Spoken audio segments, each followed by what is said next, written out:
Hi, my name is Amy. Thank you very much for watching. So, we're going to continue with the Solidity course. We just completed lesson 6, which is a big deal. It took me like 3 days to get through it. And we are just starting the Hard Hat Fund Me, and then we're doing this exciting JavaScript front end for it. So, I really feel like once I get through like lesson 10 that can start looking for like Web3 jobs, because the rest of this seems to just be like add-ons or like nice to haves. So we're getting there. We're getting there. But I don't know what he's doing, but I'm going to go back and I'm going to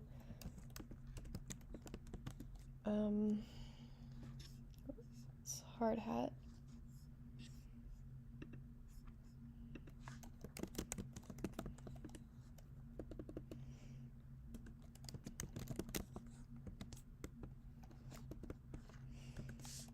Okay.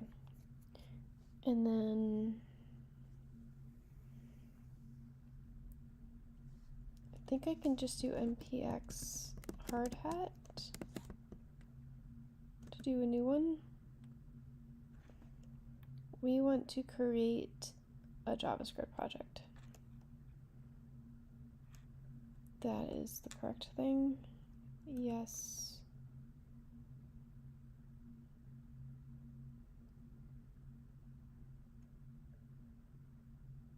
Yes.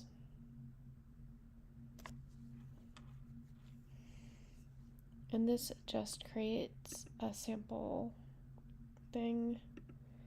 It comes with some extra stuff that we don't need. But yeah, I just paid the ad tax. So we are back to doing this on my couch because my cat wanted to sleep on my lap, and honestly, like, she is my roommate, so she gets to sleep wherever the heck she wants. So my lap is at her service, and my other cat is on her tree staring me down. So we're good. We are all a big happy family over here. It's the basics of all the different things we can do with Hard Hat. And these next two lessons, Hard Hat Fund Me and Hard Hat Smart Contract Lottery, are really going to be the basics for all the fundamentals of all the tools that we're going to learn in Hard Hat. Lesson 8 is going to be our introduction to full stack and working with front end and building full stack applications. Getting all the way through this course will give you all the tools to start your Web3 journey. But if you're looking to just learn just the basics, make sure you absolutely get all the way to lesson 9. And if you get all the way through lesson 18, you are going to know all of the cutting edge tools for this space. And you're going to have the knowledge to become easily one of the best developers in this space. So I hope you make it all the way through to the end. Now, one of the most important parts. Me too, Patrick, me too. And I think by the time I get through this, it's going to be about half a year since this was published, and by then there will be even more tools, but whatevs. The good thing about this is, instead of just like piecemealing it,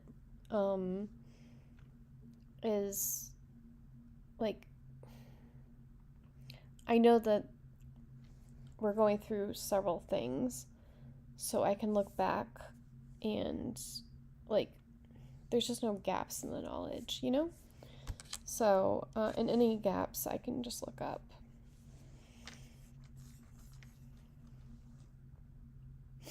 Of this section of this lesson is going to be pushing our code up to GitHub and then sending a tweet celebrating that we pushed our first smart contract, our first Web3 GitHub repository to GitHub. So before moving on to the next lesson, be absolutely sure to get to the end of this and push this code up to GitHub. And then optionally, if you want to, celebrate by sending a tweet. But be absolutely sure to get to the GitHub section, because as I've said many times, the Web3 space is this incredibly collaborative community, and working with GitHub or GitLab or any other version control tool is going to be essential for your success in the space. So be sure to get to that part. All right, now welcome back to the Hard Hat Fund Me section of our course.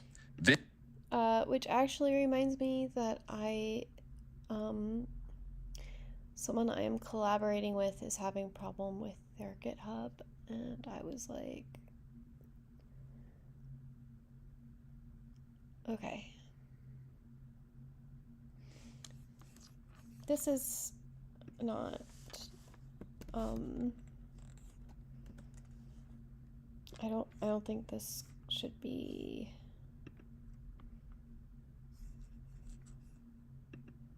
What are we?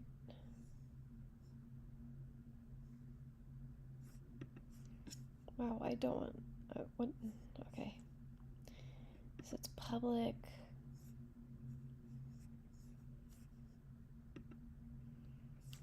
We'll just say branches, deploy secret app email.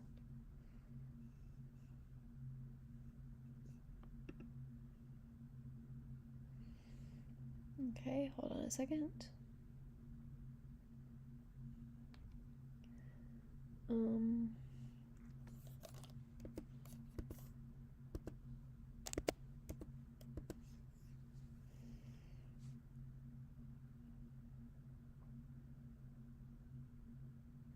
Oh, okay, gotcha.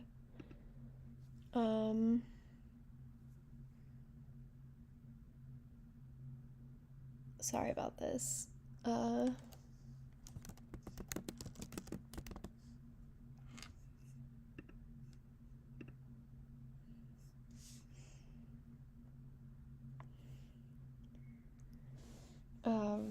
Shoot, sorry about this.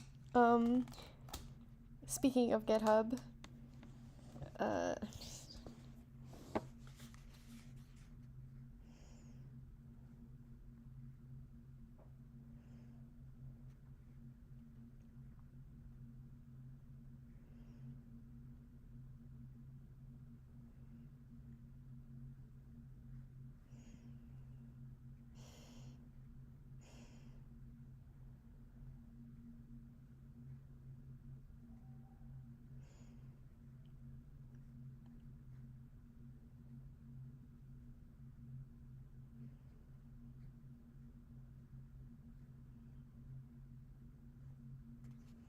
sorry. So, I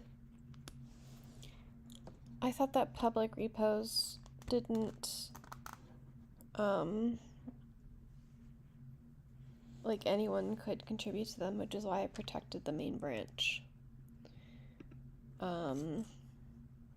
But I guess not. So there's that.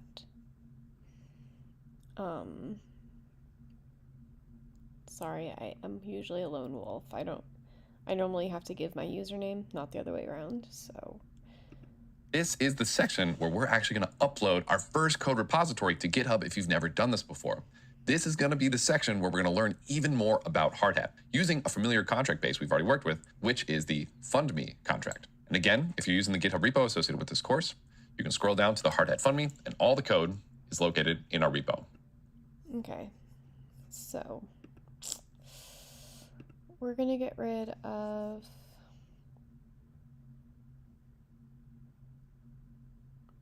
no. Okay. We're going to delete this. We're going to delete this.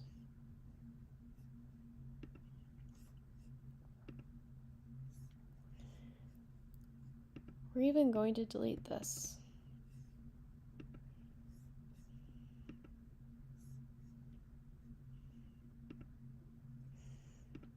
We're going to go to Remix.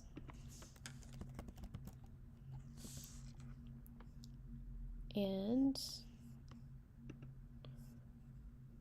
go to lesson 4. This is the fundme.soul.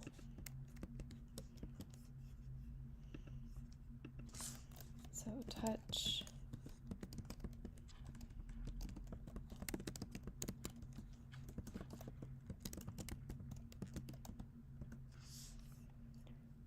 So from here, and we just paste this in.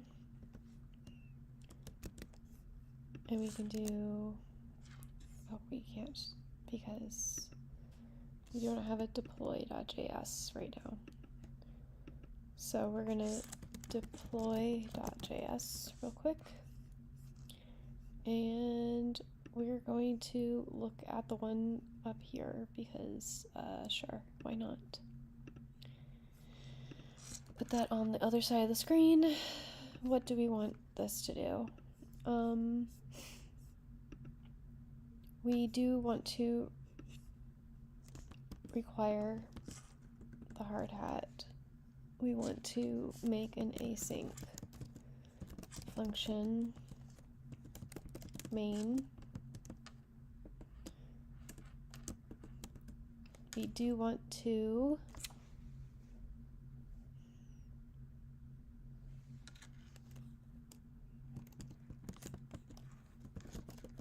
fund me factory. And I'm pretty sure we can do this, except instead of it being simple storage, it is fund me.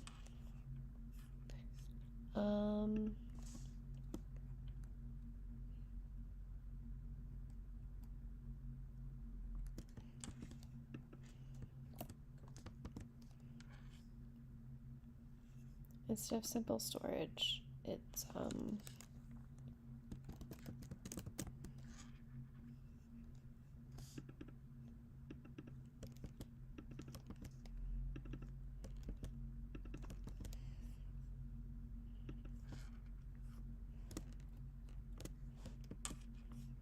and this is why you should have this be more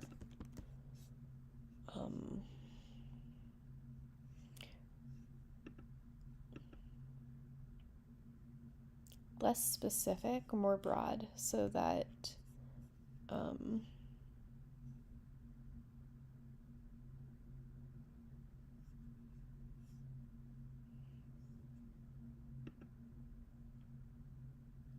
you could basically just copy and paste this whole thing, the deploy script, from project to project.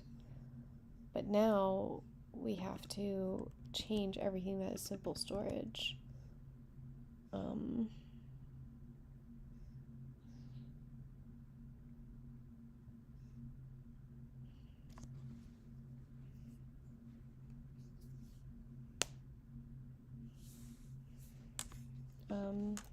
npm i.env.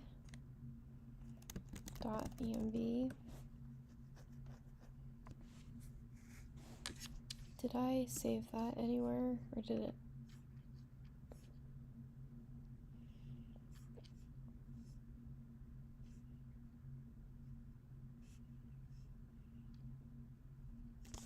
Why would you do this to me?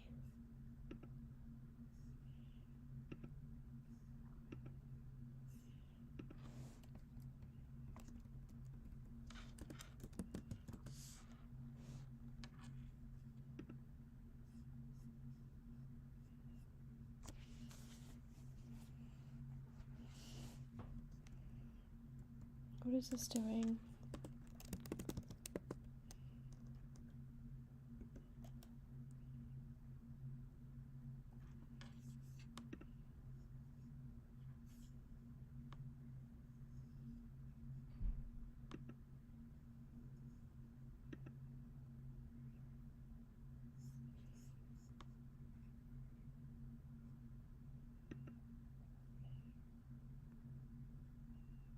Oh, I think that's just like not the right package JSON. Go me. Okay. So eventually I'm going to have to turn off my screen and do the environmental variable, or we can pretty much do CP 666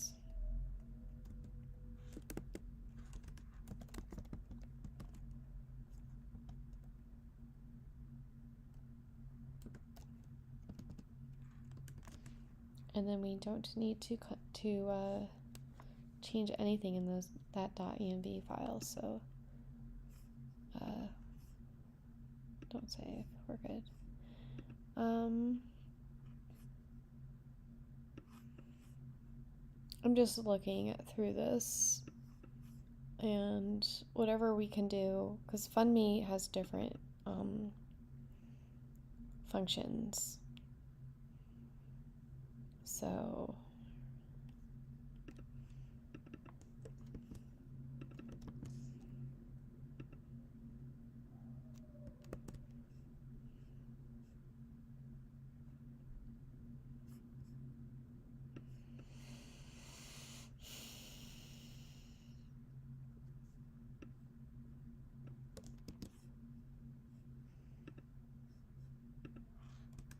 see, like, to me,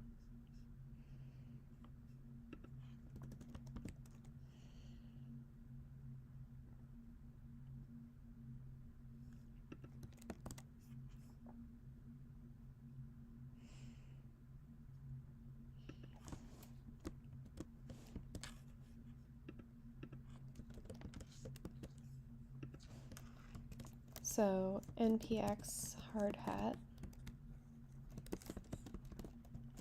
run scripts.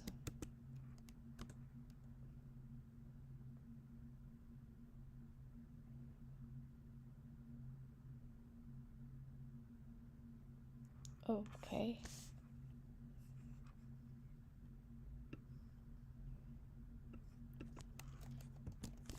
Touch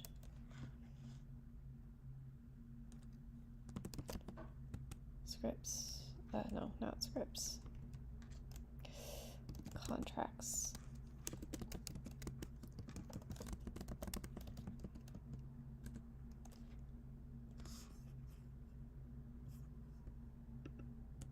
I just did command and then just clicked on it.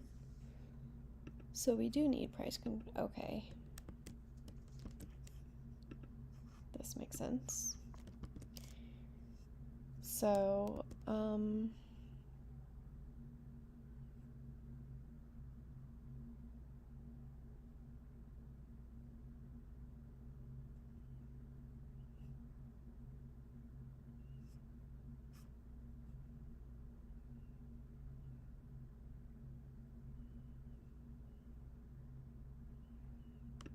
is it possible that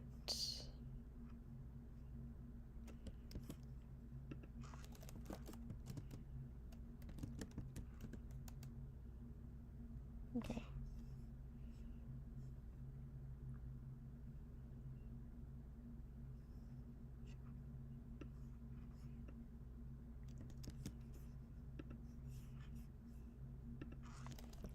Hard hat solidity.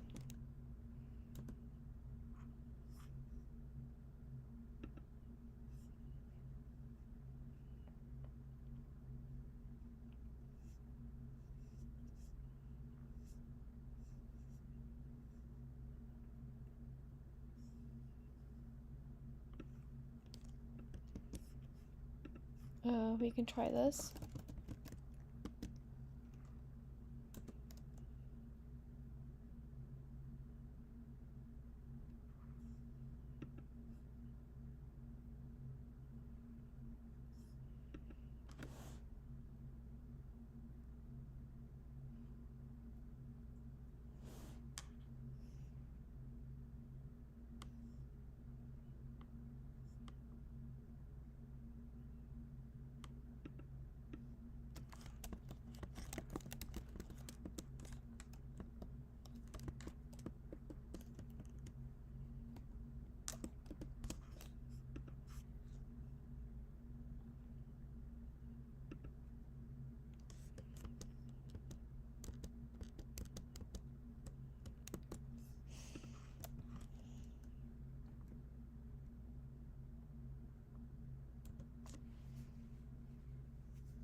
What did I do with this?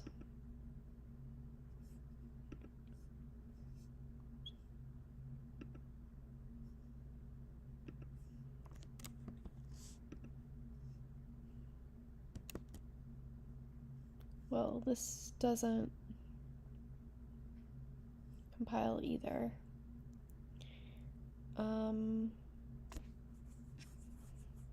So I think revisited contracts. We did the simple storage. I'm gonna go through and go to the site.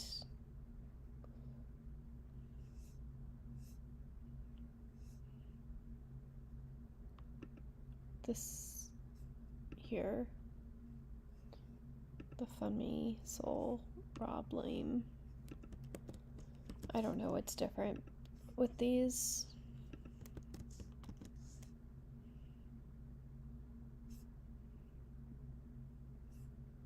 So we have the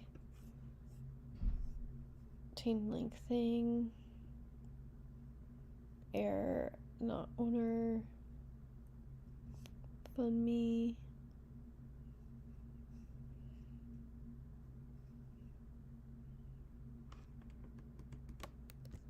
I'm assuming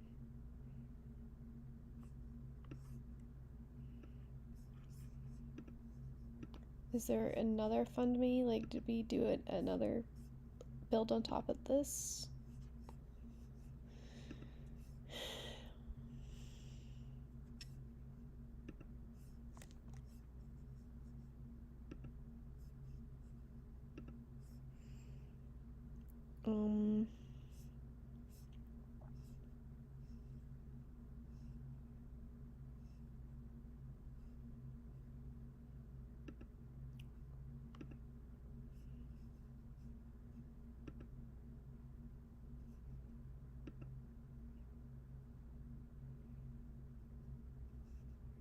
Error, fund me, not owner.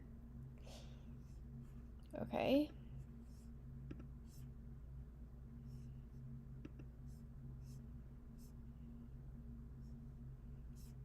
You know what? We will just copy this whole raw thing. What is different?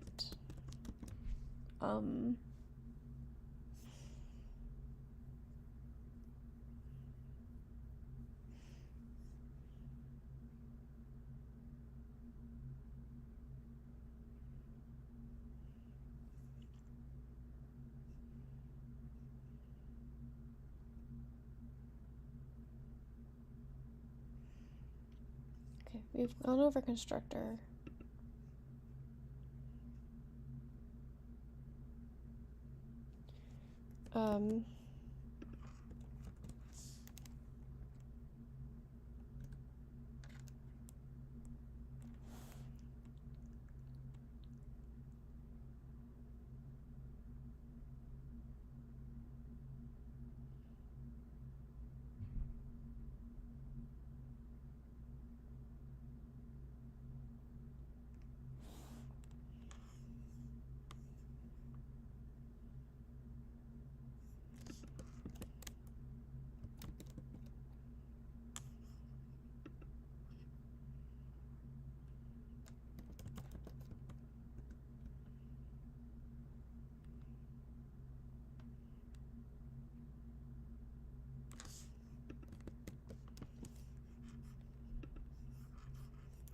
Does this even compile in?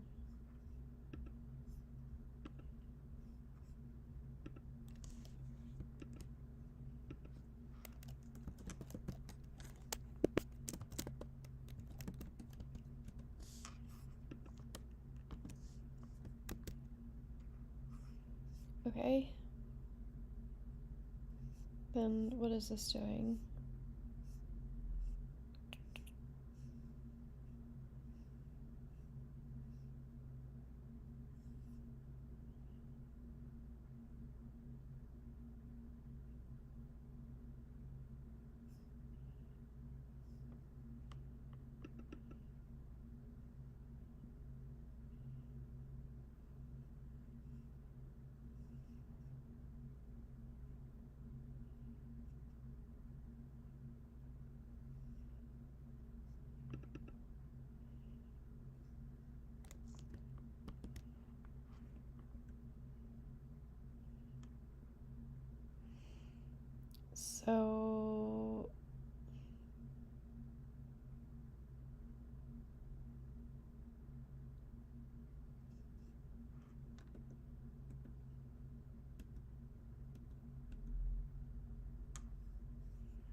we just comment this out, will it compile?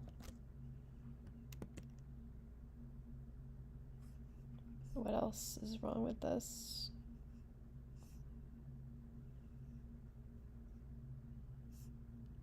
Okay.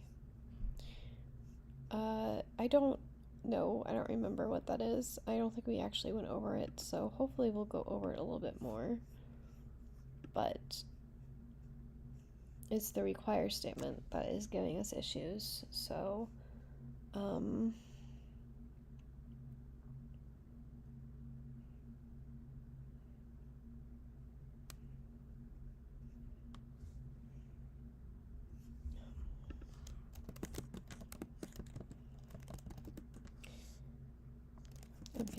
hard hat.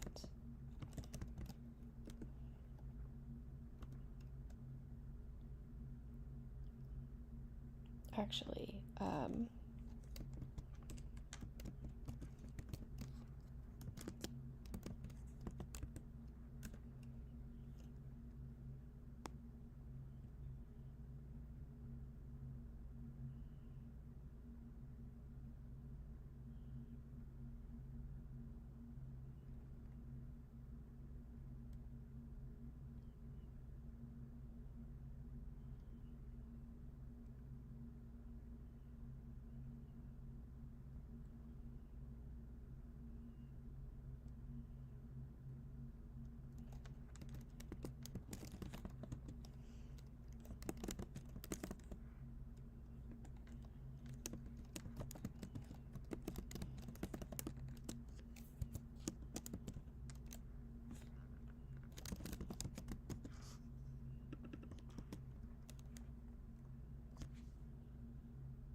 I don't think we use that. I think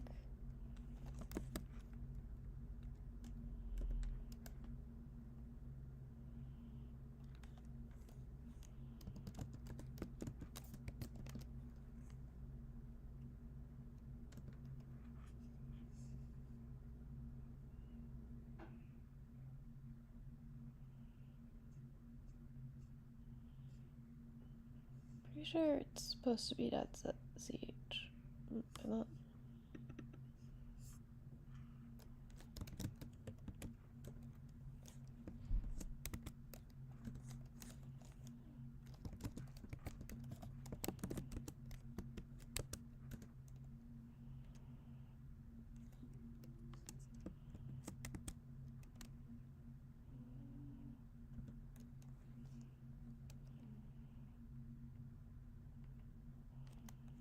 I mean,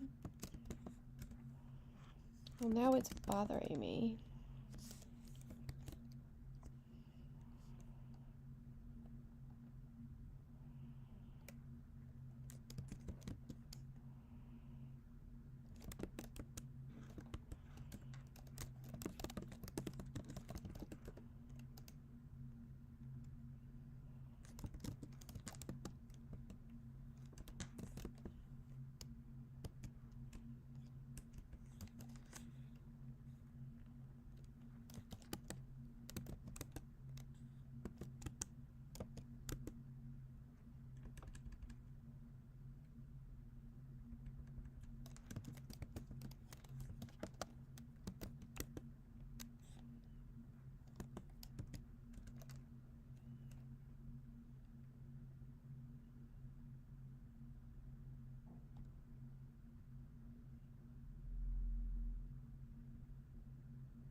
So alias to LL, right?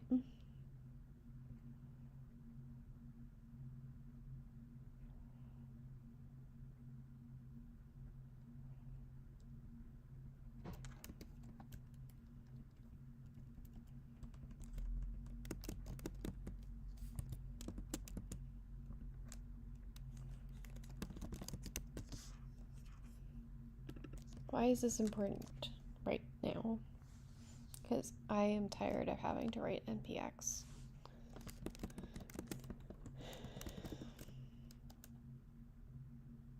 There you go. See?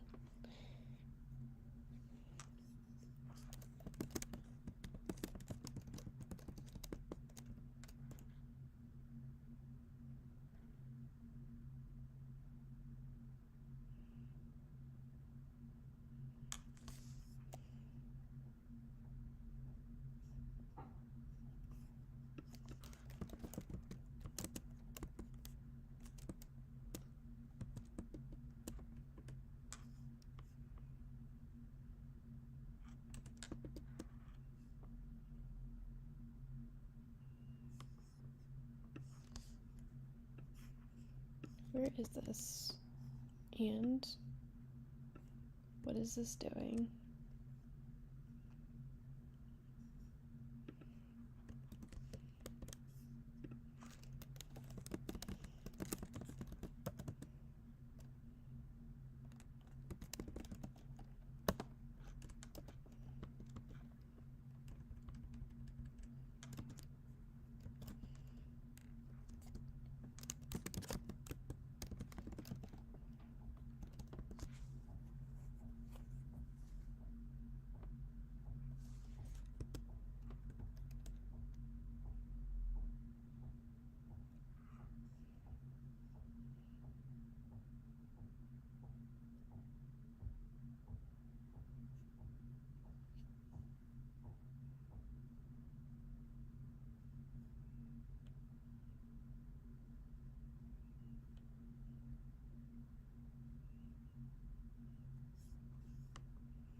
Um,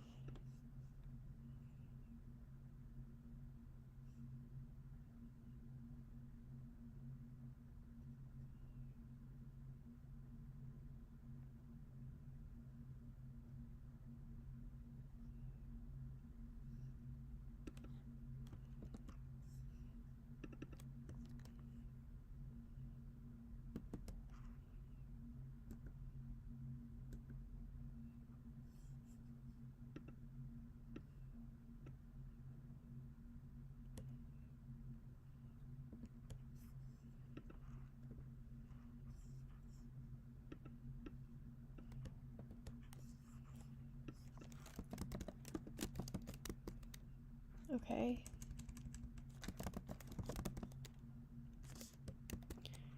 Okay.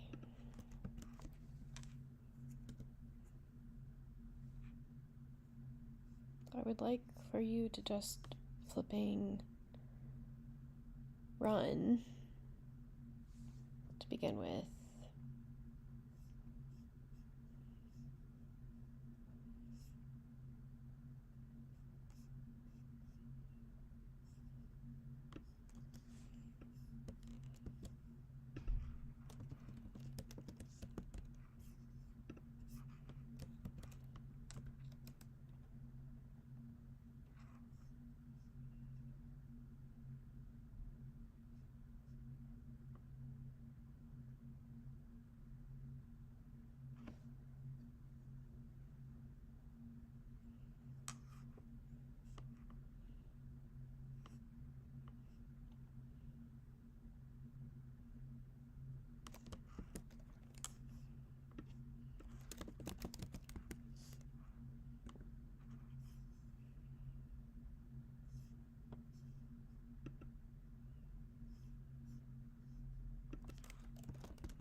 Okay. So, this might work. Maybe. If not, we can always add tests.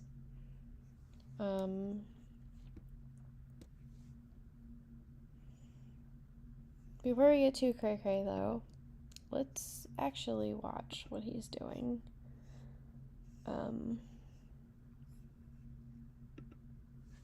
If you'd like to do a quick start, you can go ahead and git clone it, cd into it, and then run yarn, and then just run yarn hardhat deploy. For this, I'm going to briefly show you what that looks like. So if you're in your VS Code, you can do git clone, grab the package, cd into it, and then type code period to open it up in a new VS Code. Once you're in your folder, you can go ahead and run yarn to install all the dependencies for working with this project. If you plan on working with a testnet or working with Etherscan or CoinMarketCap, feel free to fill out your .env with a private key, RPC-URL, CoinMarketCap key, and Etherscan key. And then you can just follow along with the README to use this repo. You run yarn, hardhat deploy. Whoops. Well, you know what? It's fine.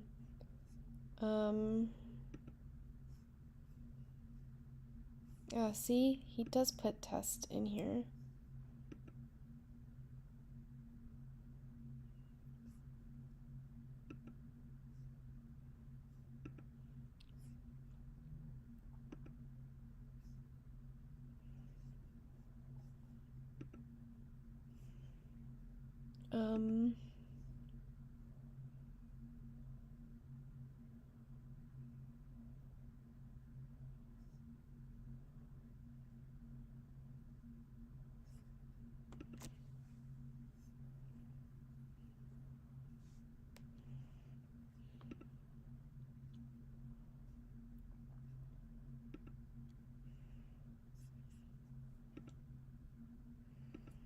Okay. There's a lot of stuff in here. And it'll show you deploying some contracts and some mocks, etc. So let's get to building this ourselves, though. Now we're going to make a new directory for this project. It's going to be the same setup we've seen before. mkdir, hardhat, fundme, fcc. We're going to cd into hardhat fundme fcc, and then type code, period. And if code period doesn't work for you, you can absolutely open this up by hitting File, Open Folder, like we showed you before. But now we're in a brand new folder here, and we're going to go ahead and add hardhat here. And we're going to run yarn add --dev hardhat. Now that we have hardhat in our package.json and in our node modules, we can go ahead and run yarn hardhat. And this will say, what do you want to do? I'm going to choose the advanced sample project here just to show you what's going on. And we're going to set this up in a way that I think works best. So we'll go ahead and do the advanced sample project. Yes, we're going to have that as the root. Yes, we want to add a git ignore. And there are a lot of sample project dependencies that it wants us to add. We're going to go ahead and hit yes, but we're going to end up not using all of these. And I'll show you which ones we're not going to use and why. But for now, let's go ahead and hit yes.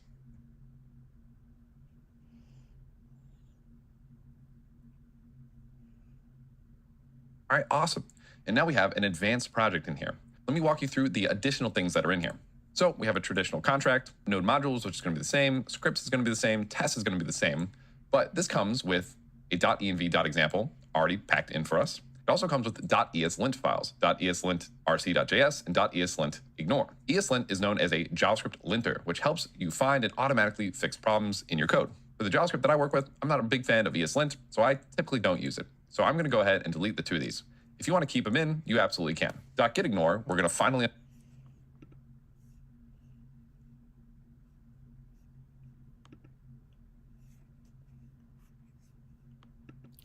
Some people are prettier. Understand what this file does in this lesson. .npm ignore helps ignore files if you want to push your project up to be an npm package, which we're not going to do. So if you want to delete this, you can as well. Prettier ignore and prettier rc, we already know what these do. Solhint and solhint ignore, which we're going to talk about in a minute, are hardhat config, which just comes already with a Ropsten network, a gas reporter, and Etherscan, package.json with all the additional packages. The README is a little bit more robust, and then of course our yarn.lock. So this advanced project looks pretty similar to what we're going to be working with anyways. Now I do want to talk about this solhint though. So what is solhint? Solhint is known as a solidity linter that we can use to lint our code. Linting is the process of running a program that will analyze code for potential errors. It also does a little bit of formatting. I remember when this was not so popular, like just first getting adopted, and my manager was looking into it, and he's like, what do you think about ESLint? And my other coworker was like, I will go to battle for no semicolons. So you have to come to an agreement with this stuff. What are we doing? Why are we doing it?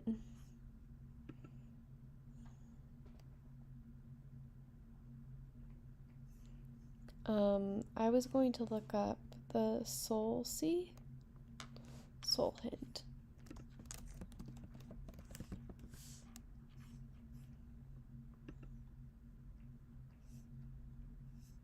Because I think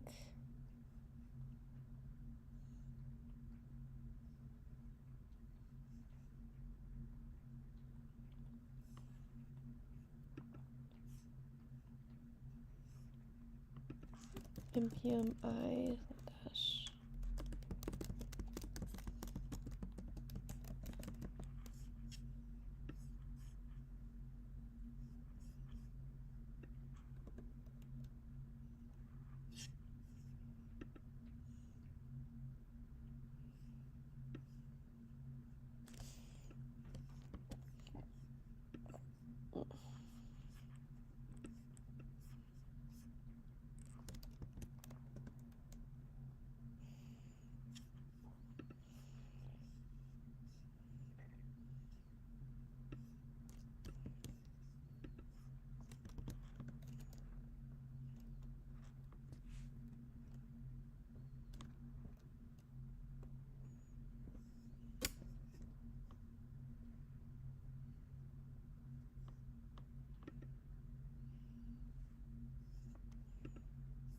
okay.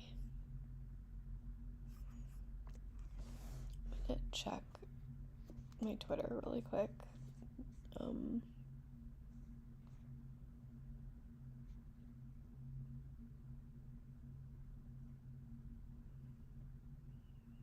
Okay.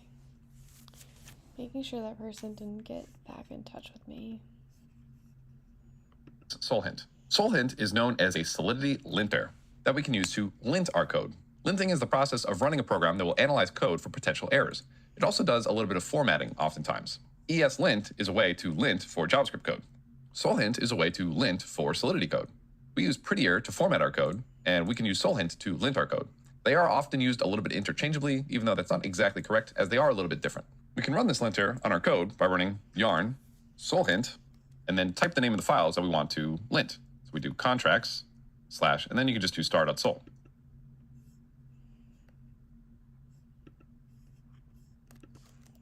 npx soul hint.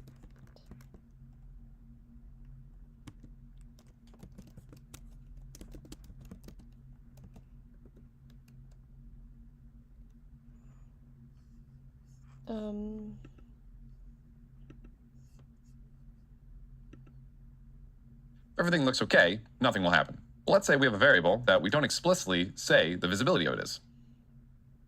This isn't the best practice because ideally we always say exactly what the visibility of some variable is. This obviously gets defaulted, but it's usually better to be more explicit. So now if we run yarn soul hint contracts star.sol, it'll give us a warning saying we should explicitly mark visibility of state. This linter is a good way to check for some best practices for running our code. So we're definitely going to keep soul hint around. Now that we've got a repo here, let's add a couple of our common setup pieces here. So in prettier.rc, we're going to swap this out with what we've been using so far. Tab with the 4.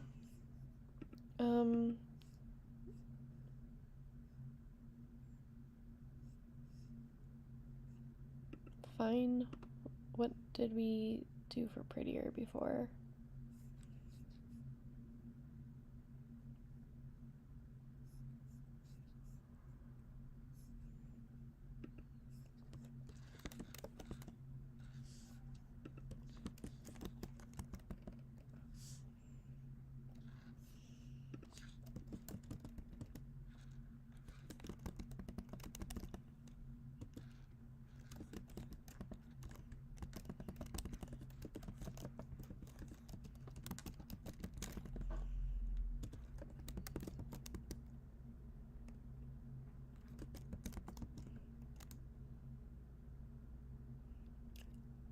And we can CP the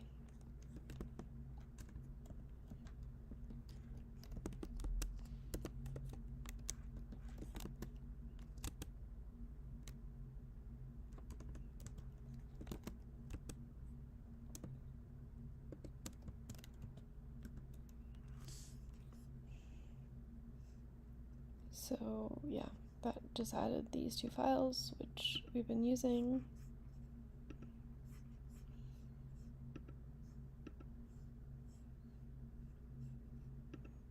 Use tab is false, semi-false, single quote also false. We're going to update our prettier.ignore for node modules, package.json, image, artifact, cache, coverage.env.star, readme, and coverage, and anything else you want to add in here. And we're going to scroll up to our contracts folder, and we're going to swap this greeter.sol out with our fundme.sol.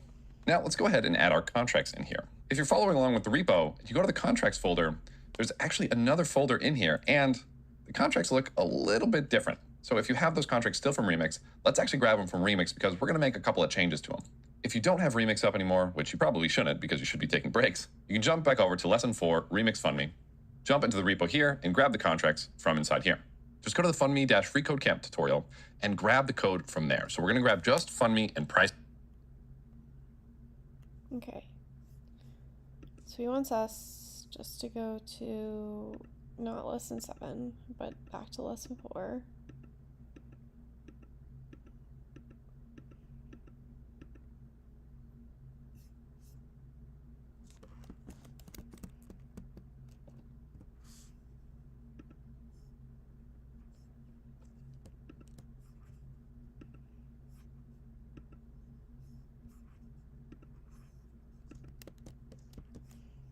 There's so many changes. So we go here.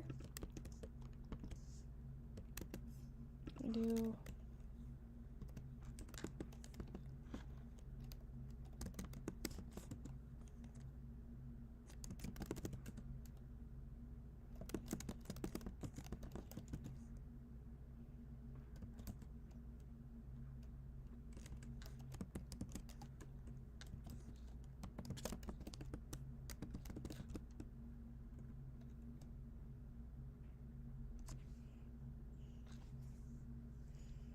okay.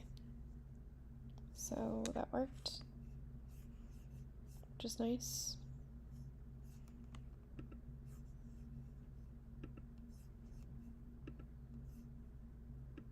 Converter.sol. So go ahead and delete that old file, create a new one. We're going to call it fundme.sol. Paste that in there. And then we're going to create the price converter.sol. Now we have both our fundme and our price converter contracts in here. Now, one of the first things that we want to do. Oh, also, while we are on the subject of getting things from lesson 4,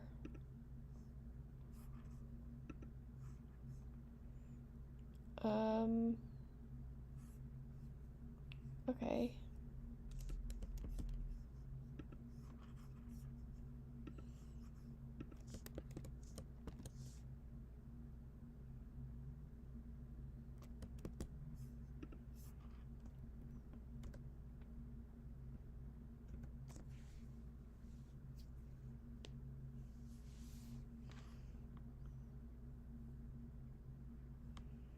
Okay.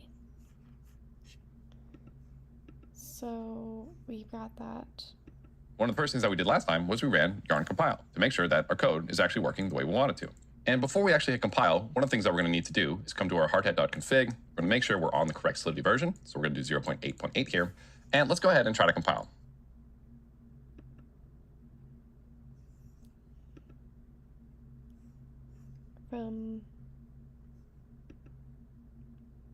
Yeah, that's fine. So we can run yarn hardhat compile. And you'll see we actually get an error here. The library at chainlink/contracts imported from contracts/fundme.sol is not installed. Try installing it using npm. In Remix, we went ahead and just imported at chainlink/contracts right from our npm and or GitHub. But in our local code, we have to tell hardhat specifically where to get this from. We want to download this specifically from the npm package manager at chainlink/contracts. We can download it simply by running yarn add --dev at chainlink/contracts. Now that we've downloaded it into our file, we'll be able to see it in node modules here. Hardhat is now smart enough to know that at chainlink/contracts is going to point to that node module that we have. So we can now run yarn hardhat compile. Boom, now we can see compiled 3 Solidity files successfully. So now that we have our contracts in here and our code is compiling successfully, we're probably going to want to deploy our code. Now in our last section, I know we used the scripts module, and we made our own manual deploy script. However, something that you notice the more that you work with just raw ethers or even just hardhat is that keeping track of all our deployments can get a little bit tricky. If you just use a deploy script, it's not saving our deployments to any file. Additionally, having everything in a deploy script for deploying can make the tests and the deploy scripts maybe not work exactly hand in hand, and there are a couple of other things that might be a little bit tricky to work on. We're actually going to work with a package that makes everything I just mentioned and a couple other things way easier. And this package that I'm talking about is going to be the hardhat deploy package. There's a link to this package in the GitHub repository associated with this course. So hardhat deploy.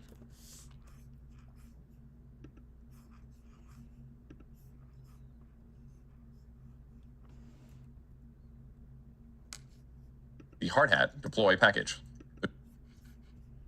Okay.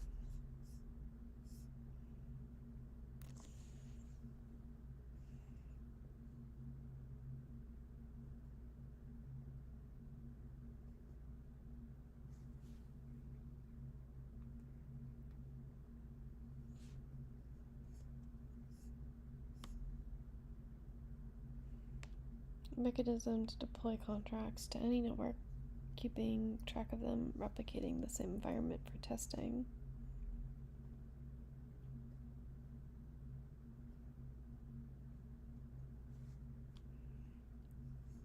Okay.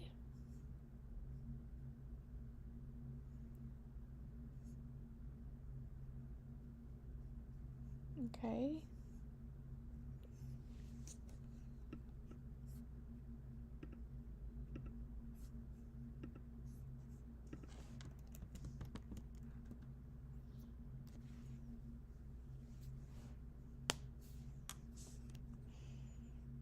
Okay.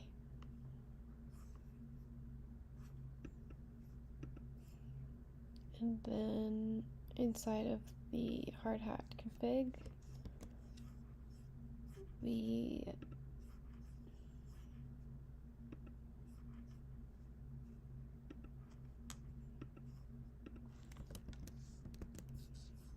declare this,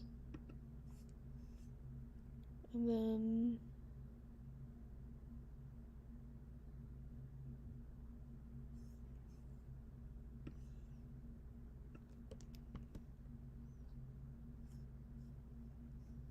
we're also going to npm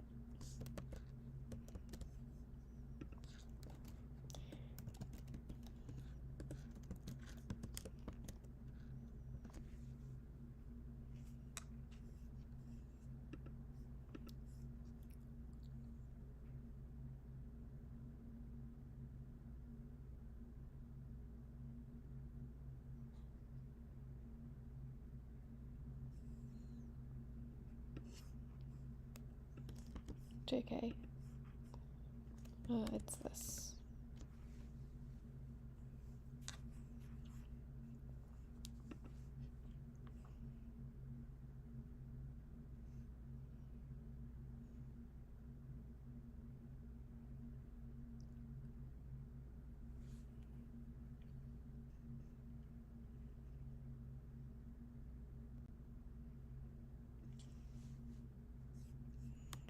Okay.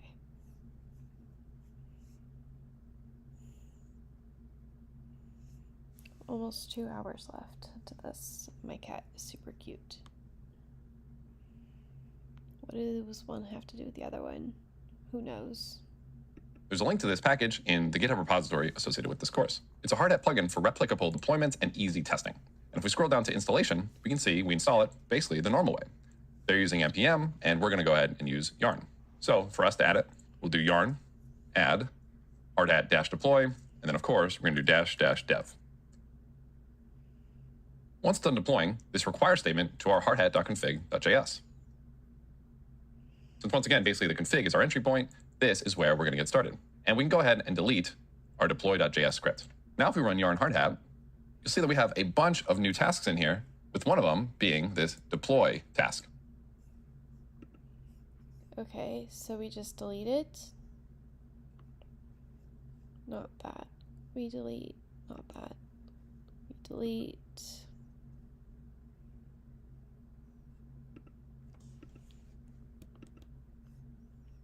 delete.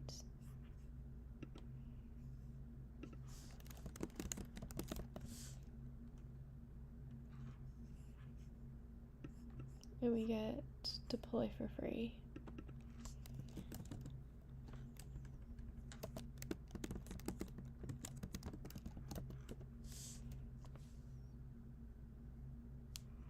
Not sure that did anything.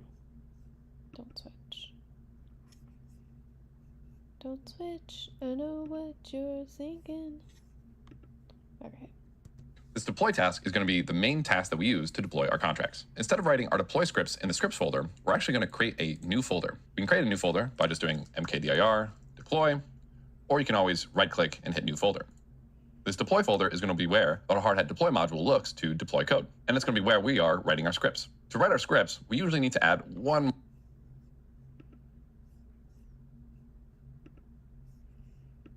Okay, so make dir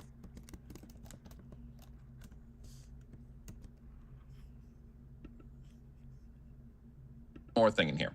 Since we're going to be using ethers.js in all of our scripts, we want to add hardhat deploy ethers to our package here. Now, instead of just doing yarn add --dev hardhat deploy ethers, we're going to do something a little bit weird. We're going to do yarn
Is this another one of those dumb things where it needs to be 2.0.0?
So I guess we're just upgrading it.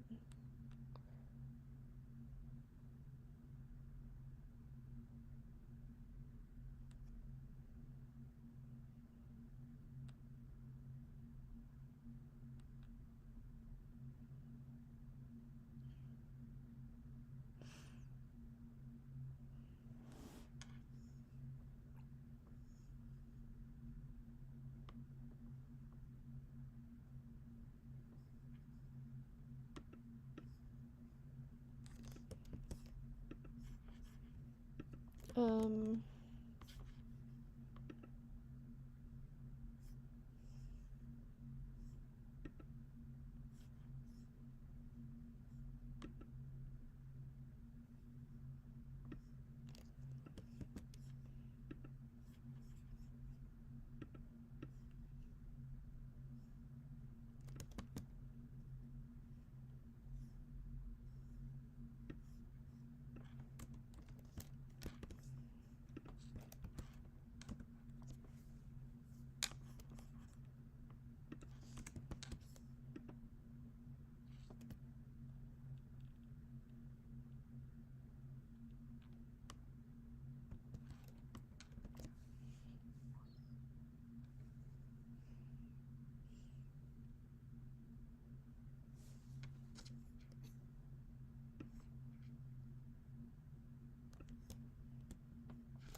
okay, I guess. Call it good. Add or npm install --dev, and we're going to install it like this. So let me just copy this, and you can just copy that from the repo, and we'll do yarn add --dev and paste that in here. What we're doing is we're taking @nomic labs hardhat ethers, which we've used before, and we're overriding it with hardhat deploy ethers. Remember how in our last project we used hardhat ethers so that hardhat could override ethers? To use hardhat deploy, we use hardhat deploy ethers so that hardhat deploy can override hardhat, which overrides ethers, which is kind of funny when you say it like that. But this will enable ethers to keep track of and remember all the different deployments that we actually make in our contract. So if we look at our package.json, and now we can see our nomic labs -hardhat ethers. Now the version of it is going to be npm hardhat deploy ethers. This is our package.json basically saying the hardhat ethers package is now overridden by the hardhat deploy ethers package, which is what we want.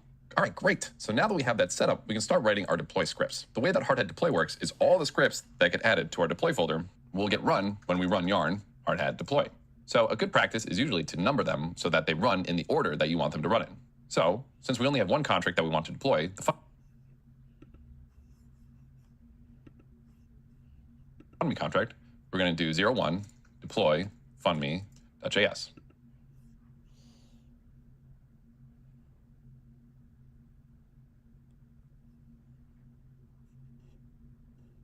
Okay. So the deploy scripts are 01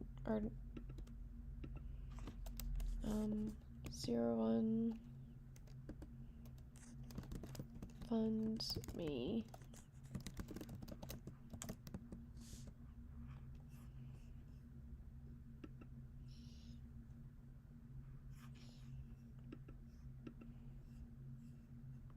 And in this script, this is going to be where we define how to deploy the fundme contract. All right, so we're in our deploy fundme scripts. Now, traditionally, what did we do? We did imports, we we did the main function, and then we did calling of main function. But hard hat deploy is a little bit different. We're still going to import our libraries and packages, but we're not going to have main function, and we're also not going to call the main function. When we run hard hat deploy is actually going to call a function that we specify in this script here. What we're going to do is we're going to create a function. We'll call it deploy func. We're going to export this deploy function as the default function for a hard hat deploy. Okay, are you sure you don't want to just do export default?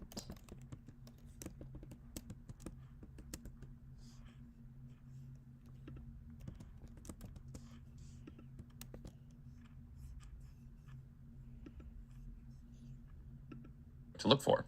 So we could say module.exports.default equals deploy func. To test it out, we can go ahead and do a console.log hi.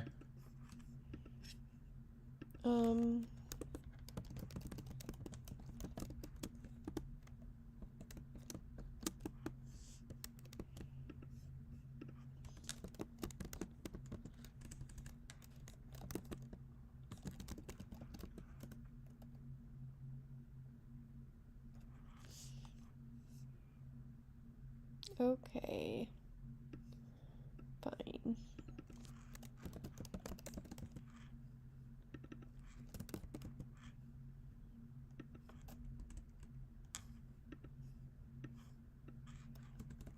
Module exports.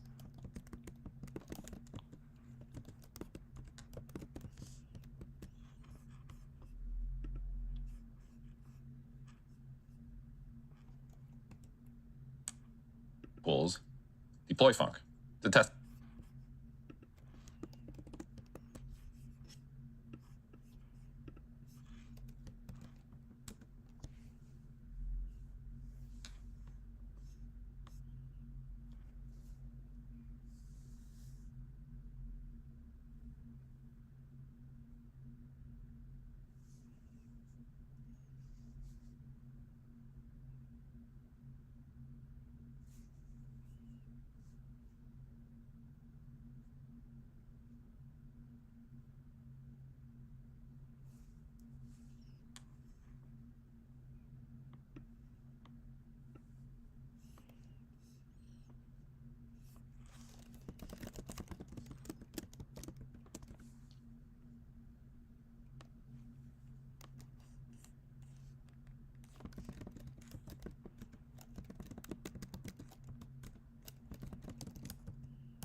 So function deploy main.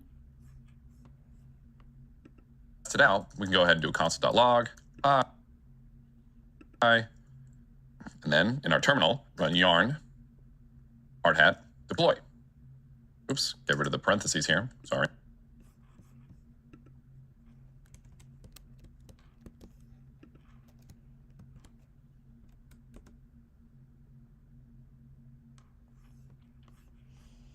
Okay.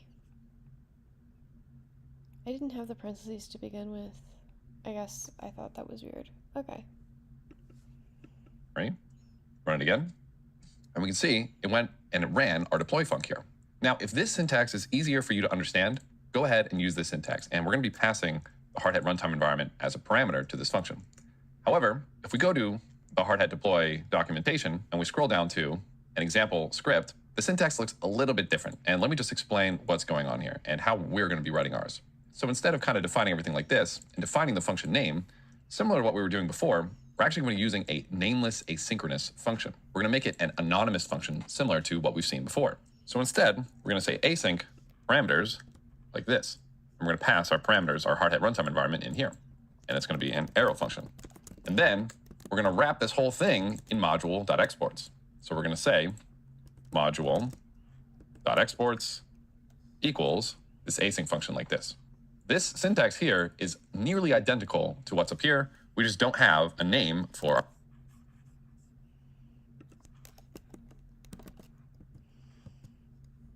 hardhat something environment. Runtime environment.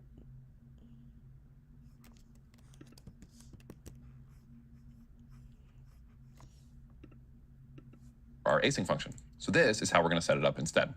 But if this syntax is a little bit confusing for you, feel free to use this above, as the two of these are going to be the same. Now, the next thing that most of the documentation does is it pulls out the variables and functions out of the HRE that we're going to use. HRE is the hardhat runtime environment. Whenever we run a deploy script, hardhat deploy automatically calls this function and just passes the hardhat object into it. Similar to back in hardhat simple storage, in our deploy script, we had ethers run and network come from hardhat. Instead of coming from hardhat, we're coming from HRE, which is basically the same thing as hardhat. For our script, we're only going to use two variables from HRE. We're going to use const, get named accounts, and deployments. This syntax might look a little bit weird for you, but it's just a way to pull these exact variables out of HRE. Kind of the same thing as just doing HRE.get named accounts and HRE.deployments. But pulling them out like this means we don't have to add HRE at the beginning anymore. And then additionally, JavaScript has something called syntactic sugar. So instead of doing this on 2 lines like this, we can actually do that whole bit on 1 line. So instead, we just extrapolate those 2 variables right in the function declaration. So this line is the exact same thing as doing this line. This is an asynchronous, nameless function using the arrow notation. We're working with our deploy scripts here. And we're default exporting it with module.exports. I know that was a lot, and I know there's kind of a lot of syntactic sugar here, but if that's really confusing for you, just feel free to use the above. And whenever we refer to get named accounts, you can also just do hre.get named accounts or hre.deployments. So hopefully that's clear, that this top part is going to be the same as this bottom part right here, whichever one you feel more comfortable working with. But all right, now that we've gotten all that out of the way, let's continue with the script. So we're using this deployments object. We're using this deployments object to get 2 functions. Those 2 functions are going to be the deploy function and the log function. So we're going to say const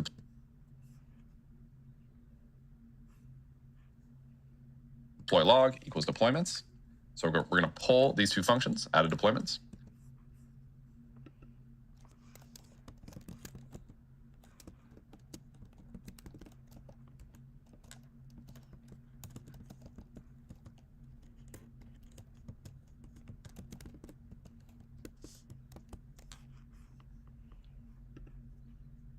And then we're also going to do const deployer equals await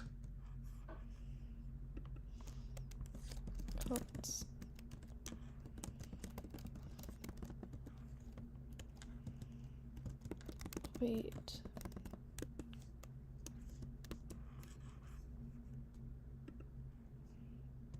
get named accounts. So we're as a function.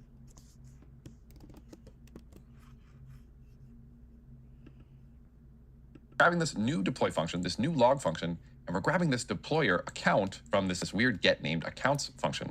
What's this get named accounts function? This get named accounts is a way for us to get named accounts. When working with ethers, we can actually get our accounts based off of the number in the account section of each network. So for example, in this list of private keys, private key 0, private key 1, private key 2, it might get a little confusing to remember which one's which. So instead of working like that, we can add a section at the bottom called named accounts, where we can name each one of those spots in the accounts array. So we'll do named accounts, and we'll say one of the accounts that we'll name is going to be named deployer. And we're going to say, okay. So in the hardhat config, inside of the module exports, which, by the way, I probably need to add some of this stuff back, but whatever.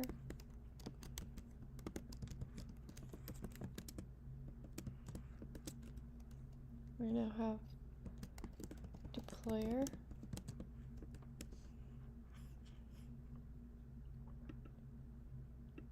say by default, the 0th account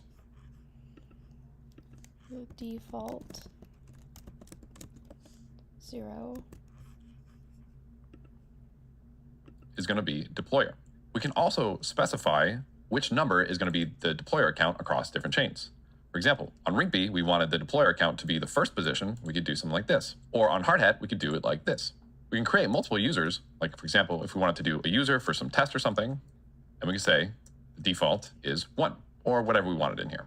So back in our deploy fund meme, we're going to say we're going to grab that deployer account from our named accounts. And then finally, we're going to grab our chain ID for reasons that will come clear pretty soon. So we'll do const chain ID. Okay, so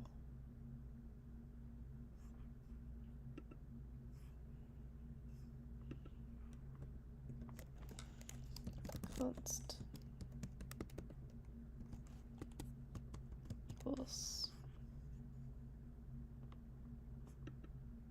equals network.config.chain ID.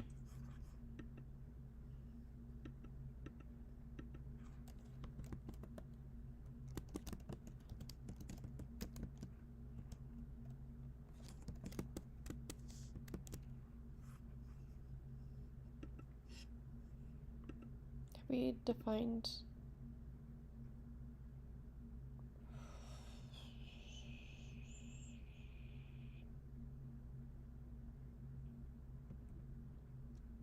Now, how do we actually deploy chain ID? okay. Now, how do we actually deploy this FundMe contract? Well, let's think about this for a little bit. When working with Remix, it was pretty easy, right? We just deployed it to a testnet. That's kind of the issue there, isn't it? Deploying to a Rinkeby testnet is a little bit slow. We don't always want to have to deploy to one of these slow testnets or even a mainnet when tinkering and fiddling with our contracts, do we? No, that's going to be really bad. We really want to deploy to a testnet as a last stop after we've done all our testing locally. Or we can deploy to a testnet to see some very specific code work, like, for example, with the Chainlink documentation. So ideally, we deploy this to a local network first, but can we just do that? Well, if we look in our priceconverter.sol, we have this hard-coded address in here, this 0x address. If we go to docs.chain.link, EVM chains, contract addresses for Ethereum data feeds, that address is the ETHUSD specifically for Rinkeby. What if we work on the Hardhat network? For example, default network, Hardhat, and then, like I said before, if you don't write this in, Hardhat is automatically the default network. But if we're deploying to the Hardhat network is a blank blockchain, and it gets destroyed every time our scripts finish. Or even if we're working with a local node, this price feed contract won't exist. It won't have the code there, it won't be updated with data. So what do we do? How do we test and interact with our code locally? Is there a way we can do this? Well, one of the ways that we can do this that we'll learn a little bit later is actually forking a blockchain, where you can keep stuff hard-coded, but usually it's still better to figure out how to do everything with something called mocks. There's a great Stack Overflow question that just says, what is mocking? And mocking is primarily used for unit testing, which we'll talk about in a little bit. An object under test may have dependencies on other complex objects. To isolate the behavior of the object, you want to replace other objects by mocks that simulate the behavior of the real objects. In short, mocking is creating objects that simulate behavior of real objects. Now, this might seem like a lot of words, but basically what we want to do is we want to make a fake price feed contract that we can use and we can control when working locally. So back here, I'm just going to leave a note in here saying, when going for local host or Hardhat network, we want to use a mock. Okay, great. Well, we can use a mock, and we'll learn how to make one of those in a little bit. Well, what happens when we want to change chains? For example, back in dots.chain.link, EVM chains, contract addresses, there are a ton of different blockchains that have price feeds on them. And on each one of these blockchains, the ETHUSD price feed is going to be a little bit different. For example, if we look at ETHUSD, the address of ETHUSD for Ethereum mainnet is different from the address of ETHUSD for Rinkeby, which makes sense. They're totally different contracts on different chains. They have very similar functionality and they do nearly the exact same thing, but they're still different. We're also going to need a way for us to modularize or parameterize this address in here so that no matter what chain we deploy to, we don't have to change any of our code. We can always have our code be exactly the same, and we don't have to come in here and like flip values and flip variables and stuff. So let's keep that all of that in mind as we write the rest of this. Now, in order to parameterize this, we actually want to parameterize and do a little refactoring of our fundme.sol. Refactoring basically means going back and changing the way your code works. Right now, we have this constructor function, right? The constructor function is the function that automatically gets called when... So let's go back to fundme and see what the state of that is. We have a constructor. Why does it say I owner? It's fine. It's the same. Ever we deploy our contract. Right now, it's not doing a whole lot. Right now, it's just updating the owner variable to be whoever sent in the contract. But we can actually have it do much more than that. Since this constructor is a function just like every other function, we can actually have it take parameters. One of the parameters that we might like for it to have is going to be the address of a price feed. So let's go ahead and add this and figure out how to refactor all this code. Okay.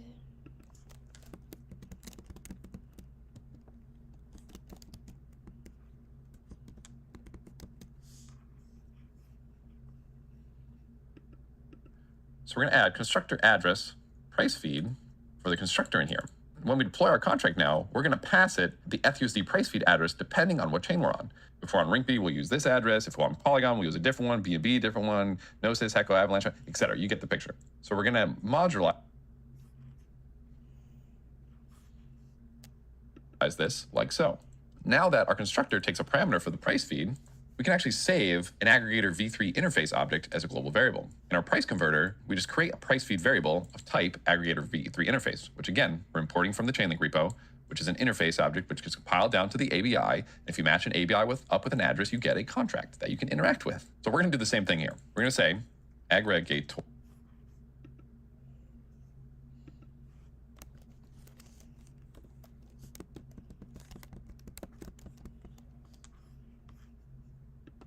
or v3 interface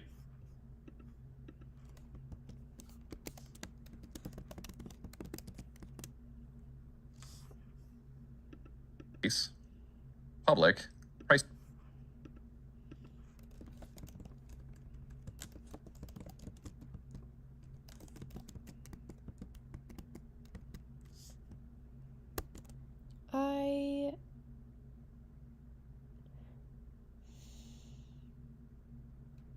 Damn. There's something that I normally go to at 8 p.m. on Saturdays, but I'm doing this and I need to get this done, so price feed. We're actually going to call this price feed address so that these don't have the same name. And in our constructor, okay.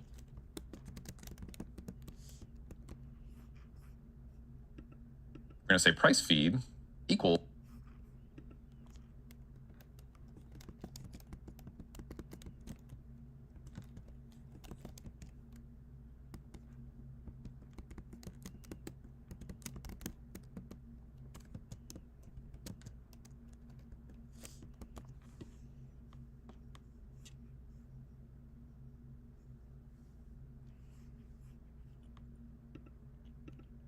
and we're going to do the exact same thing we did with our price converter, equals aggregator v3 interface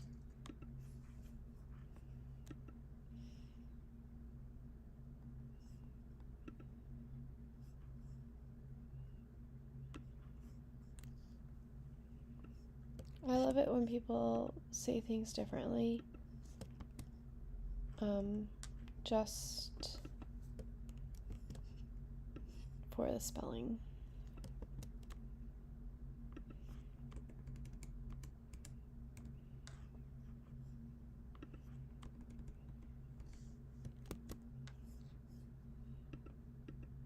of price feed address.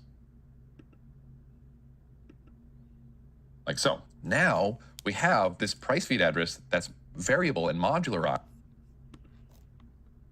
Will this error?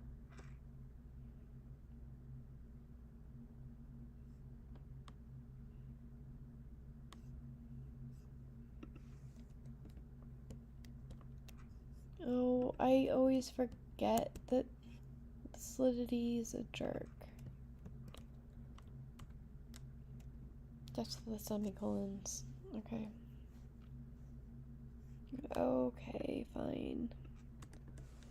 Height.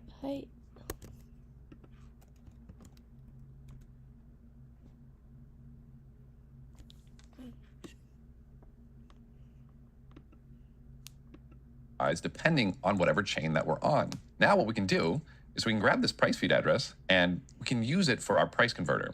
So where are we using our price converter? Well, just a quick reminder, we're using using price converter for uint256. We're using this as a library on top of our uint256 type.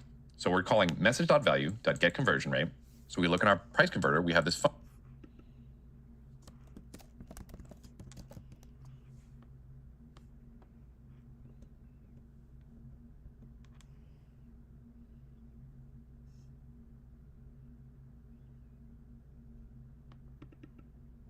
So price converter.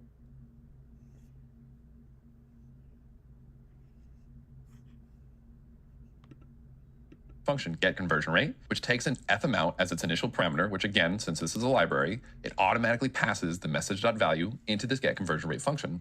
But we could also pass in this price feed, and therefore we wouldn't need to hard code it in the get price anymore. So let's go ahead and figure out how to do that. Well, what we can do is we can do message.value.getConversionRate. We'll stick price feed in here, and then we'll have to update our get conversion. Okay.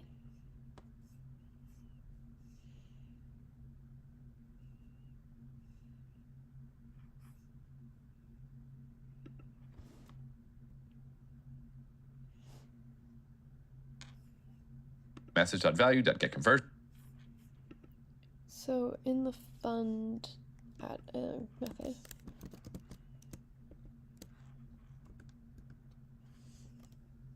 you got this get conversion. So instead of that, it will be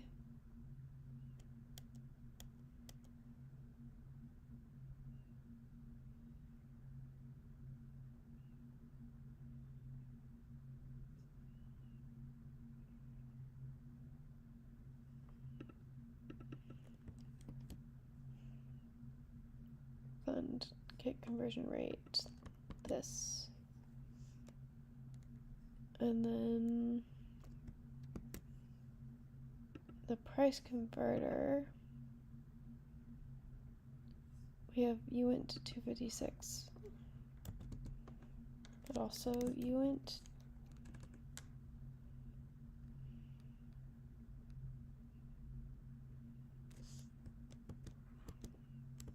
first of all, that's not the right thing, it's this one. Uint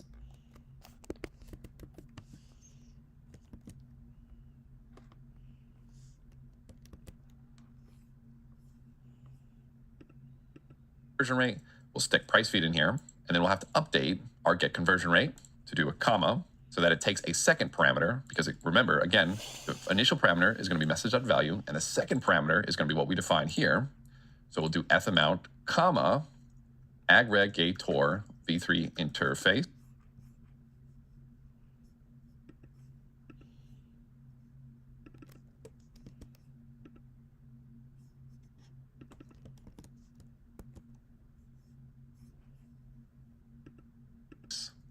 And we'll call this price feed. And now, when we call our get price function, we can pass the price feed to the get price function.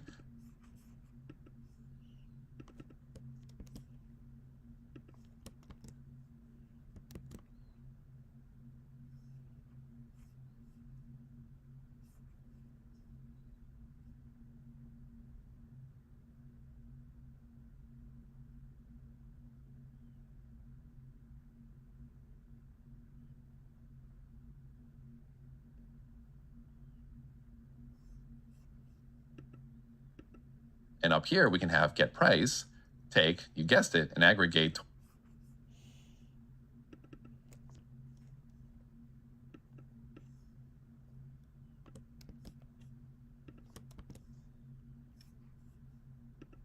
Or v3 interface called price feed. And now we no longer need to hard code in the price feed. And then we get to just delete it. Go us.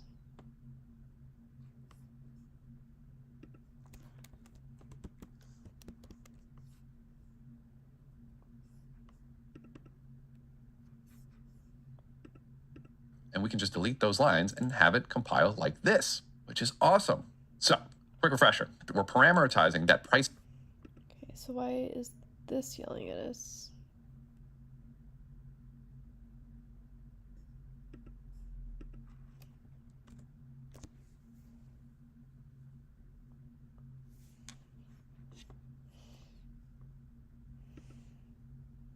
feed address and passing it in with the constructor.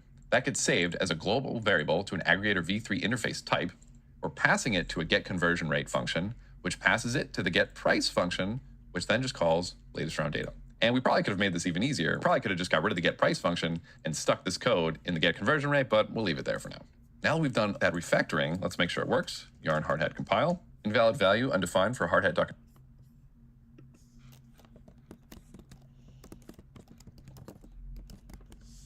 Hardhat compile. Nothing to compile.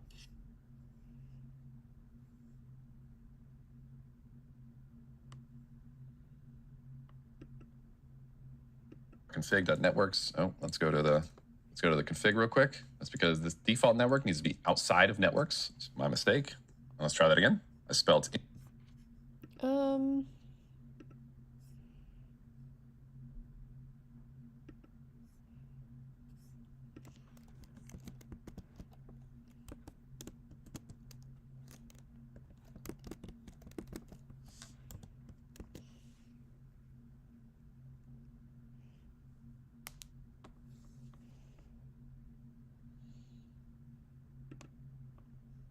feels like I should be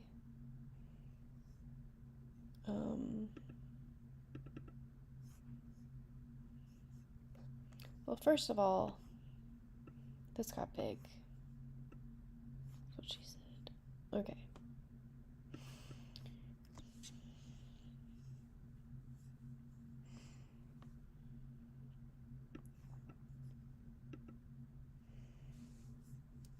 So we don't need the task for now.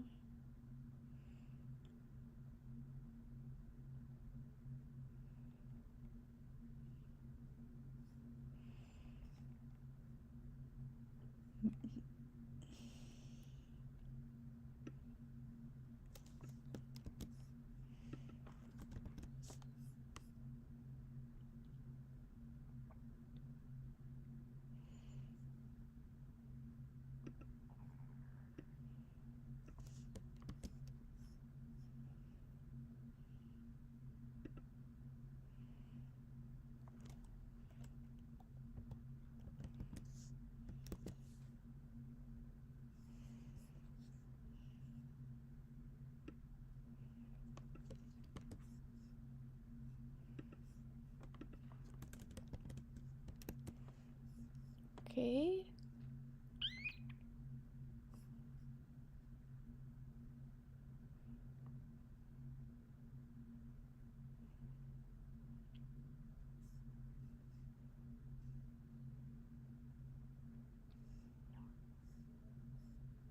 Okay. interface wrong in the price converter. And a quick note, if it gives you an error like this, oftentimes you can command click or control click and open that file up right in the editor, which saves you some time from going to have to find the line and find the file. But yeah, let's spell that correctly and let's try this again. And awesome, it looks like it's compiling correctly.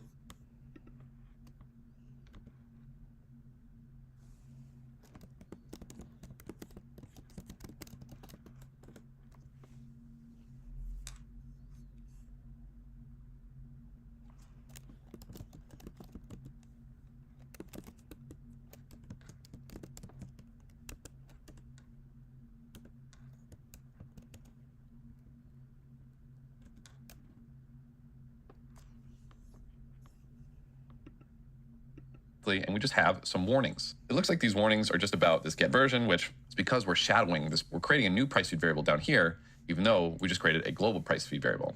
Let's just go ahead and delete the get version function altogether, since we're not even going to really need it. And we only use the get version to show you how to act. Getting rid of functions we don't need anymore. Something like a hobby for me.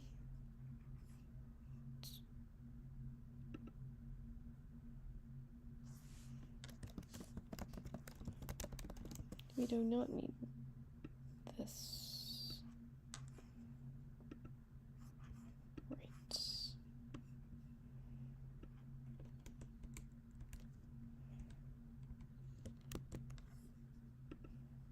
Actually start working with interfaces. And then we'll compile one more time for good measure. Boom, compiled successfully. Awesome, so now we've just refactored our code So we can pass a price feed address depending on the network that we're on. Okay, great. With all that being said, let's come back to our deploy fundme script and let's learn how to actually deploy the rest of it. In order for us to deploy a contract, we remember from our last sections that we used the contract factories. With hardhat deploy, we can just use this deploy function. And to use the deploy function, we'll say const fundme, which is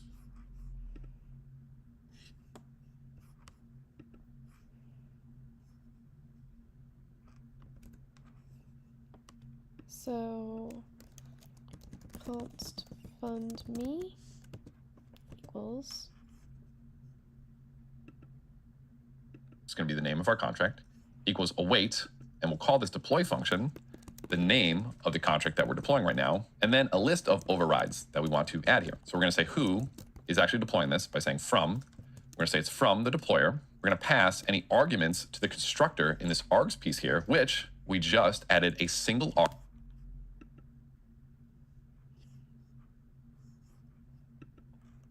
from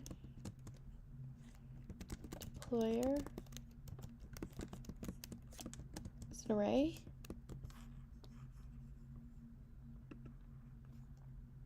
Arg.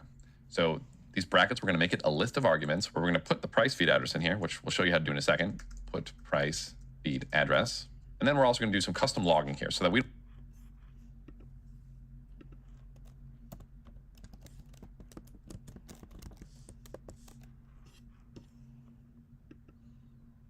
don't have to do all that console.log stuff that we've been doing this whole time. Right? We need to put something in here. We need to put an address in here. And you can use this /* to put like a comment in between your code.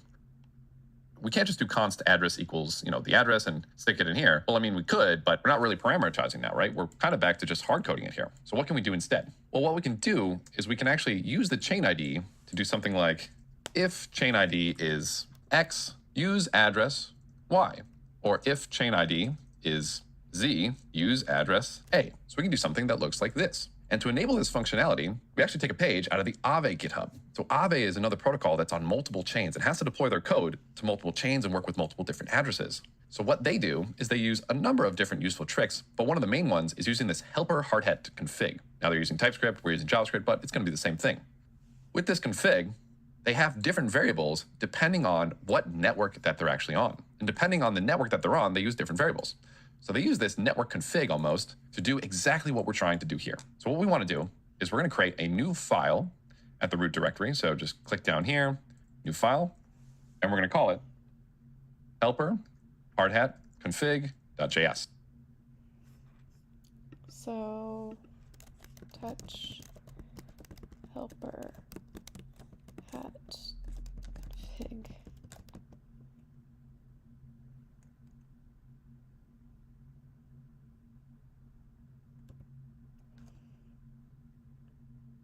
Should probably be a config file folder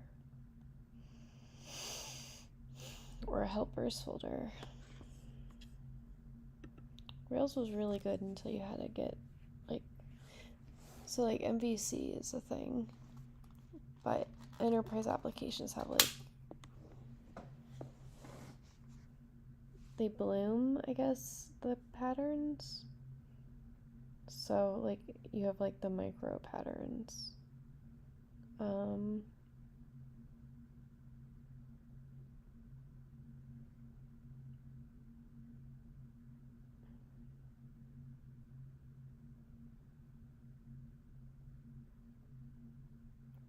I was looking to see.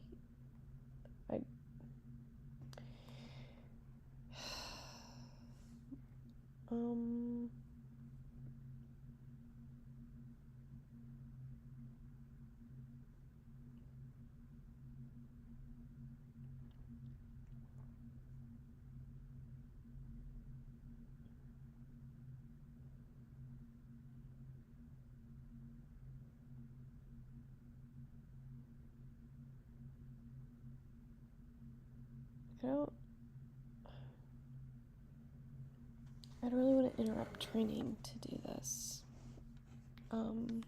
right now. I don't want to commit to a time to do that.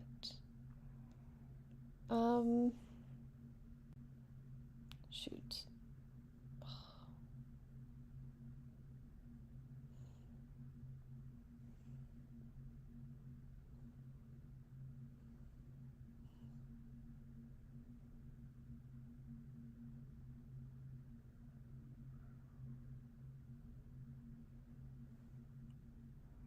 Is lab space still a thing?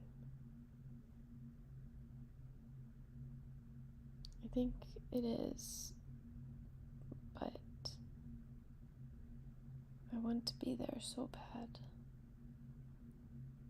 But I don't, because my strategy is to be training right now.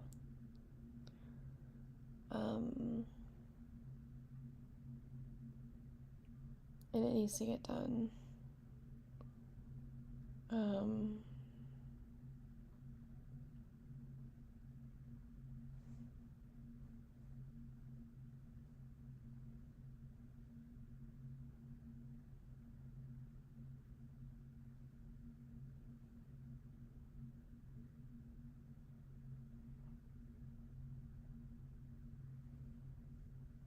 This is the thing. I'm really focused, and then something happens, and then I'm all of a sudden not focused.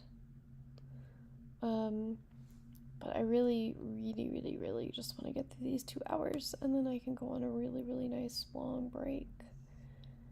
And then we can try to get through. I want to get through lesson 10 this weekend, which is a really intense amount.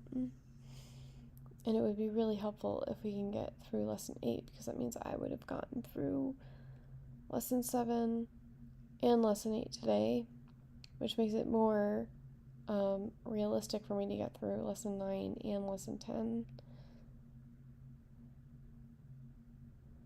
Lesson 9 is only 1 hour, or lesson 8 is only 1 hour, but lesson 9 to lesson 10 is a 3-hour thing. So it's really funny how we go through being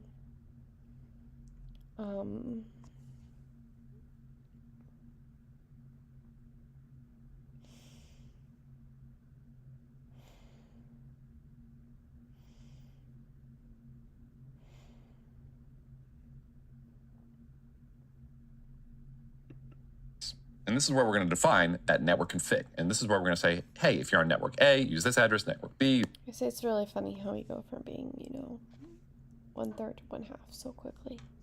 Use this address, etc. So we're going to create an object called const network config.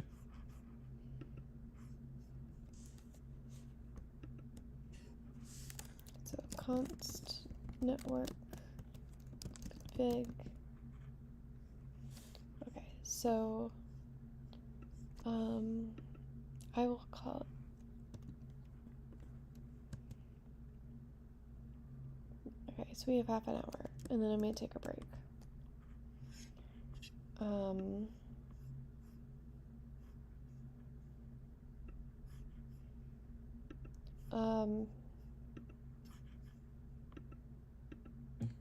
Equals, and we're going to add a bunch of stuff in here. So our main network that we're working with right now is RinkB. RinkB has a chain ID of 4. So we'll say chain ID 4 is going to be named RinkB, and the ETH/USD price feed address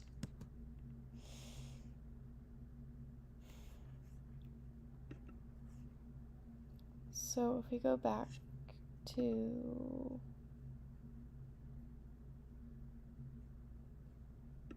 this,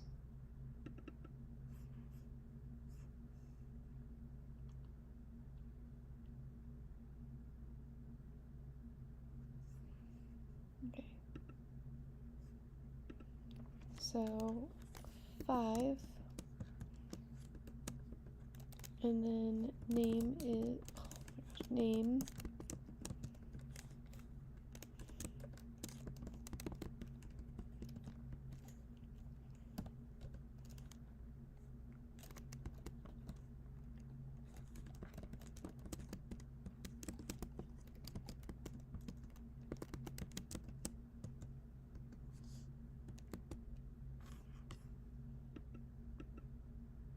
is going to be the price feed address. Okay, so docs chain link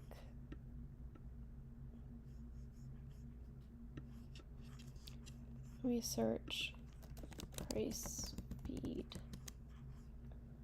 contract addresses, we go to grill And we have the ETH to USD.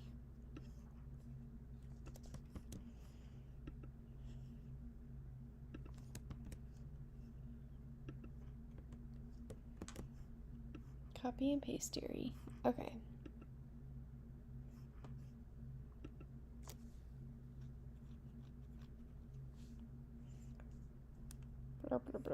Okay. So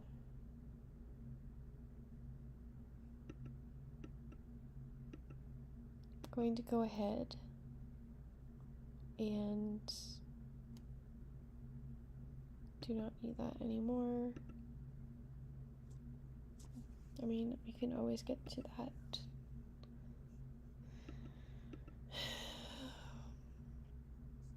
Of rank B of the ETHUSD price feed. So we're going to copy it from the documentation or from the GitHub, whatever you want to do, and paste it in here. Now we have a simple methodology of keeping track of different price feeds and different contract addresses across different chains. Let's say, for example, we wanted to deploy to Polygon as well. Well, first, what are we going to need? Well, we're going to need the chain ID of Polygon. So a quick little Google search brings us to the Polygon documentation, and we see the chain ID is 137. So, okay, so 137 name Matic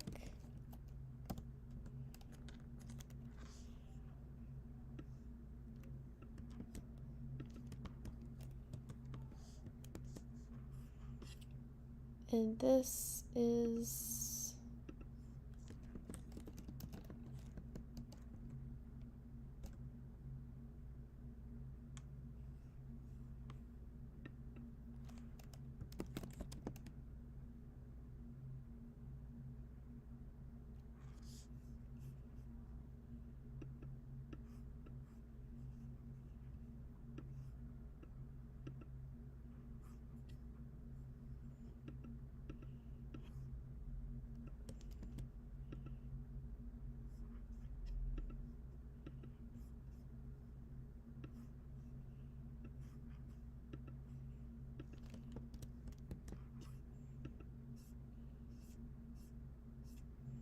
this like a miscellaneous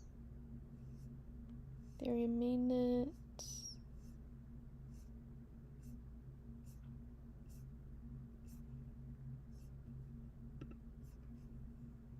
I'll do 137, put some little brackets here. We'll say name, Polygon, then we'll do a comma, ETHUSD, price feed, and then we'll add the price feed of ETHUSD on Polygon. So docs.chain.link, Polygon or Matic.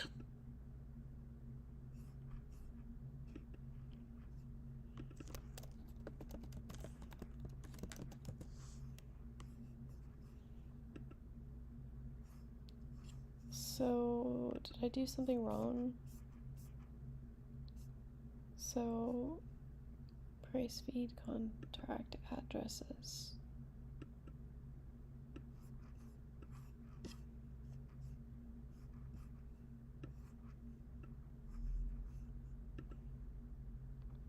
Data feeds.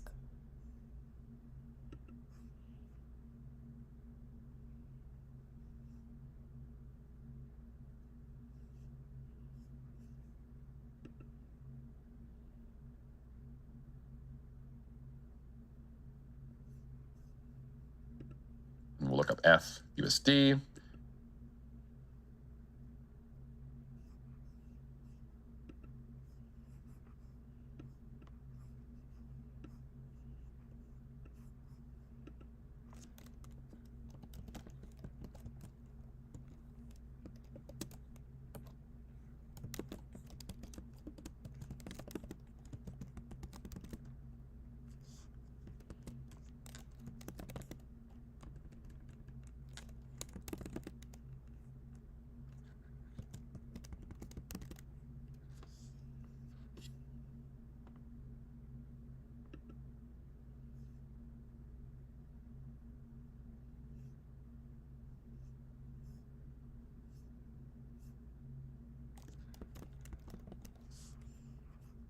What?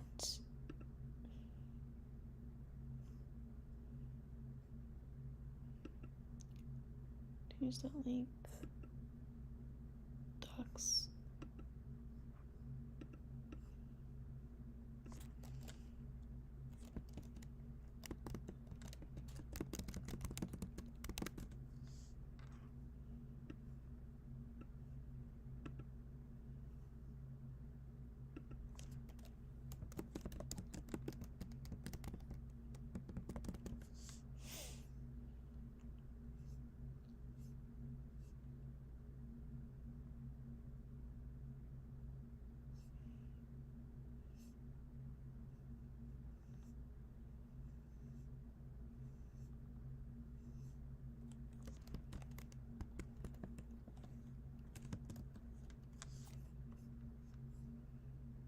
Should be this one.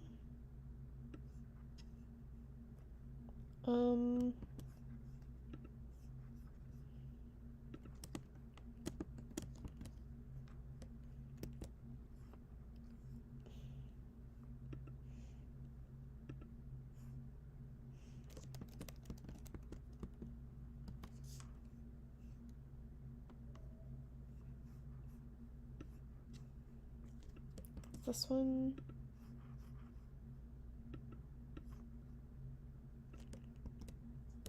Okay. That makes sense. And boom, we see it right here. We'd grab this address and we paste it in. Well, what about the hard hat network? We'll get to that in just a second, don't you worry. And then at the bottom, we need to export this network config so our other scripts can actually work with it. So we'll do module.export. Do a module.export equals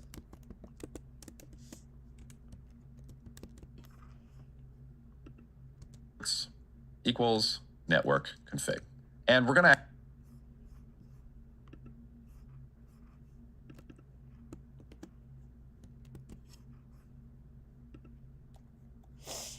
actually export a couple of things from this file, which is why we're doing it like this instead of that default way that I showed you before. So back in our script now, what can we do? Well, first, we want to go ahead and import that network config. So we'll say const.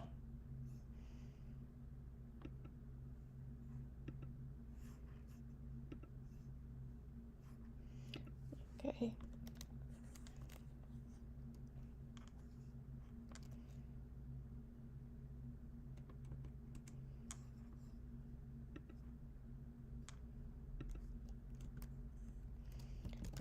Const network config equals require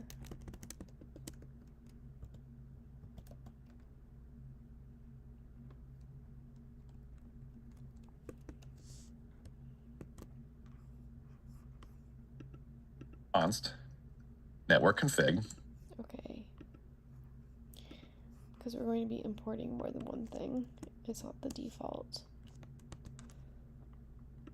So if you have like an export default, you don't have to put it inside the curly braces because you can just name it whatever you want to. But if not, you have to do it inside the curly braces and call the actual function that you want.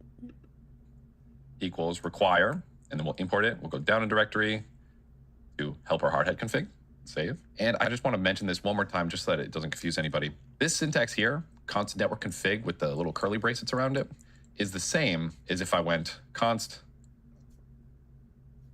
helper config equals this thing, which is helper config is now kind of this whole file, and then const network config equals helper config dot network config. So again, this syntax is just kind of an easy way to extrapolate or pull out just the network config from this file. So that's how that works. And that's why we exported at the bottom so that we can do this. Please use the GitHub repository to ask questions and discussions, especially about some of this JavaScript stuff. All right, great. So now that we have this network config in here, we can now do this part of where we say if chain ID is Z, use A, if chain ID is X, use Y. Since our helper config is nicely in this kind of dictionary key value pair style, what we can do is we can say const FUSD price feed address equals network config at the chain ID, because if we're on chain ID, or if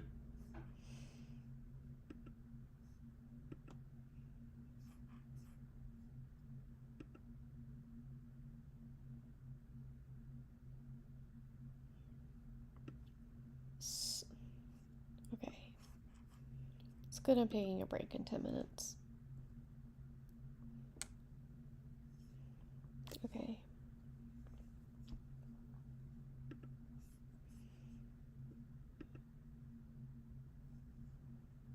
Inside of this export modules, I'm pretty sure.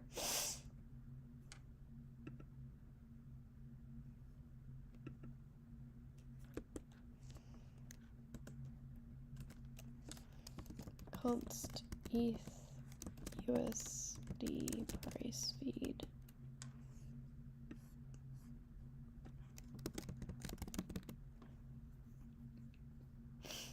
I mean, it's not really the address.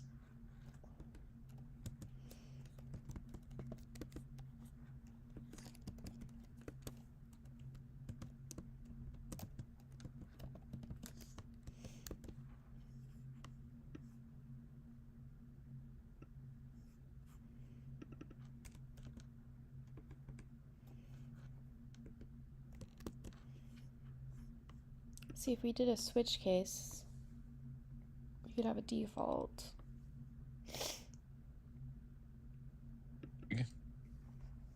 At the chain ID, because if we're on chain ID 4, it'll be this object. If we're on chain ID Polygon, it'll be this object. At the ETH USD price feed, we're going to save this to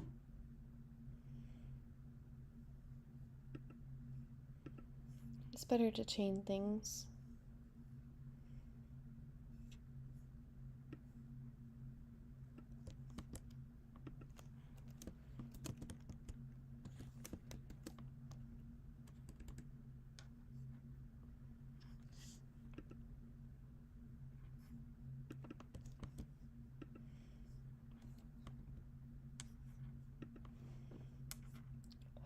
Amy.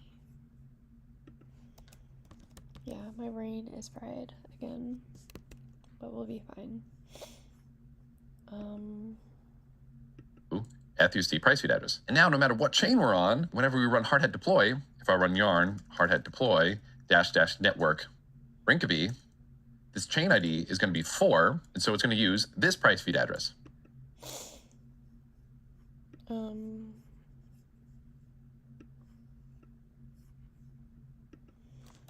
NPX hardhat deploy network.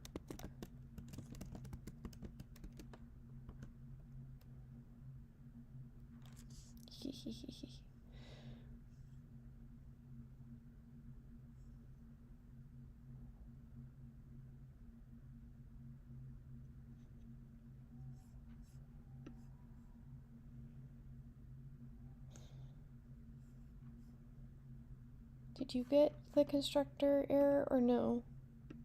If I do -- network Polygon, and I remember to add both Rinkeby and Polygon to my networks flag here, the chain ID is going to be 137, and it's going to use this price feed address. So this is awesome. This is exactly what we want. But is it everything that we want? Those of you who have been questioning while I have been coding and talking, you might be thinking, okay, well, you talked about this mocking thing. Okay, so I have a config here, which is Gorelli, which has the chain ID of 5. We have this here, which also defines 5. This here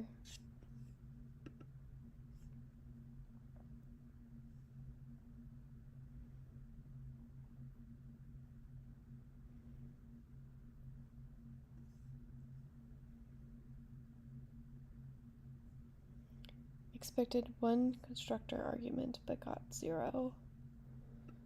So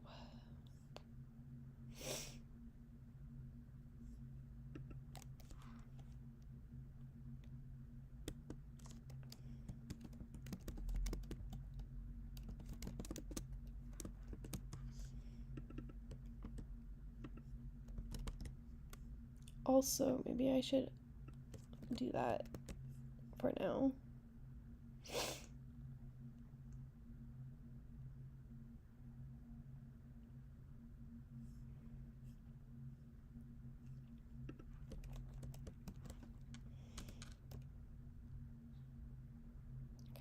So we have that. There's something wrong with this. But, we're working through it. So there's that. You talked about localhost and hard hat, and how do we test this locally? Like, this is how we go to a testnet and a mainnet, but what about a local network? And that is exactly what we're going to talk about now. So we've modularized our code and parameterized our code so that we're going to use the address based off of the chain that we're on. But what if we use a chain that doesn't even have a price feed address on it? What do we do there? This is where we actually create those mock contracts. The idea of mock contracts here is if the contract doesn't exist, we deploy a minimal version of it for our local testing. And deploying mocks is technically a deploy script. So what we do actually is back in our deploy folder is we're going to create a new file and we're going to call it 00. I don't know if I like this.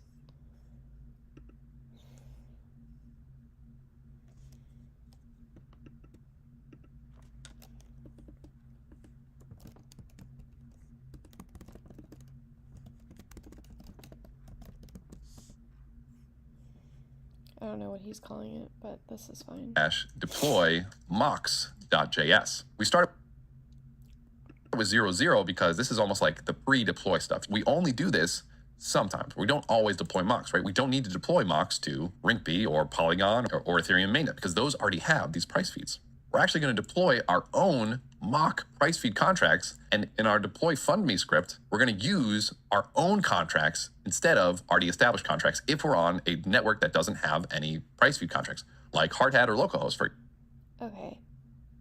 I have 5 minutes till I'm supposed to call my friend, but I feel like this is a good stopping point. Like, we're going to go through the deploy mocks next. I'm aware of what we're doing. I'm getting tired, but I would really, really like to finish this tonight, but may or may not happen. I might just go to bed when I'm done talking to my friend, and by going to bed, I mean I might just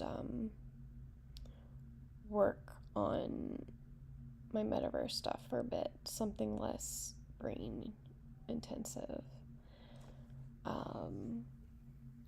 But I don't know, I may have gotten a little bit of a late start today, but I've been pretty much on task as much as I can be. And, you know, it took me like 130 days, and then I got 4 hours of this thing done in like 4 days, so we're getting there. There's nothing too egregious that I've been doing, so if you've gotten this far, thank you. We will be getting I will just keep you informed of when I'm ready. So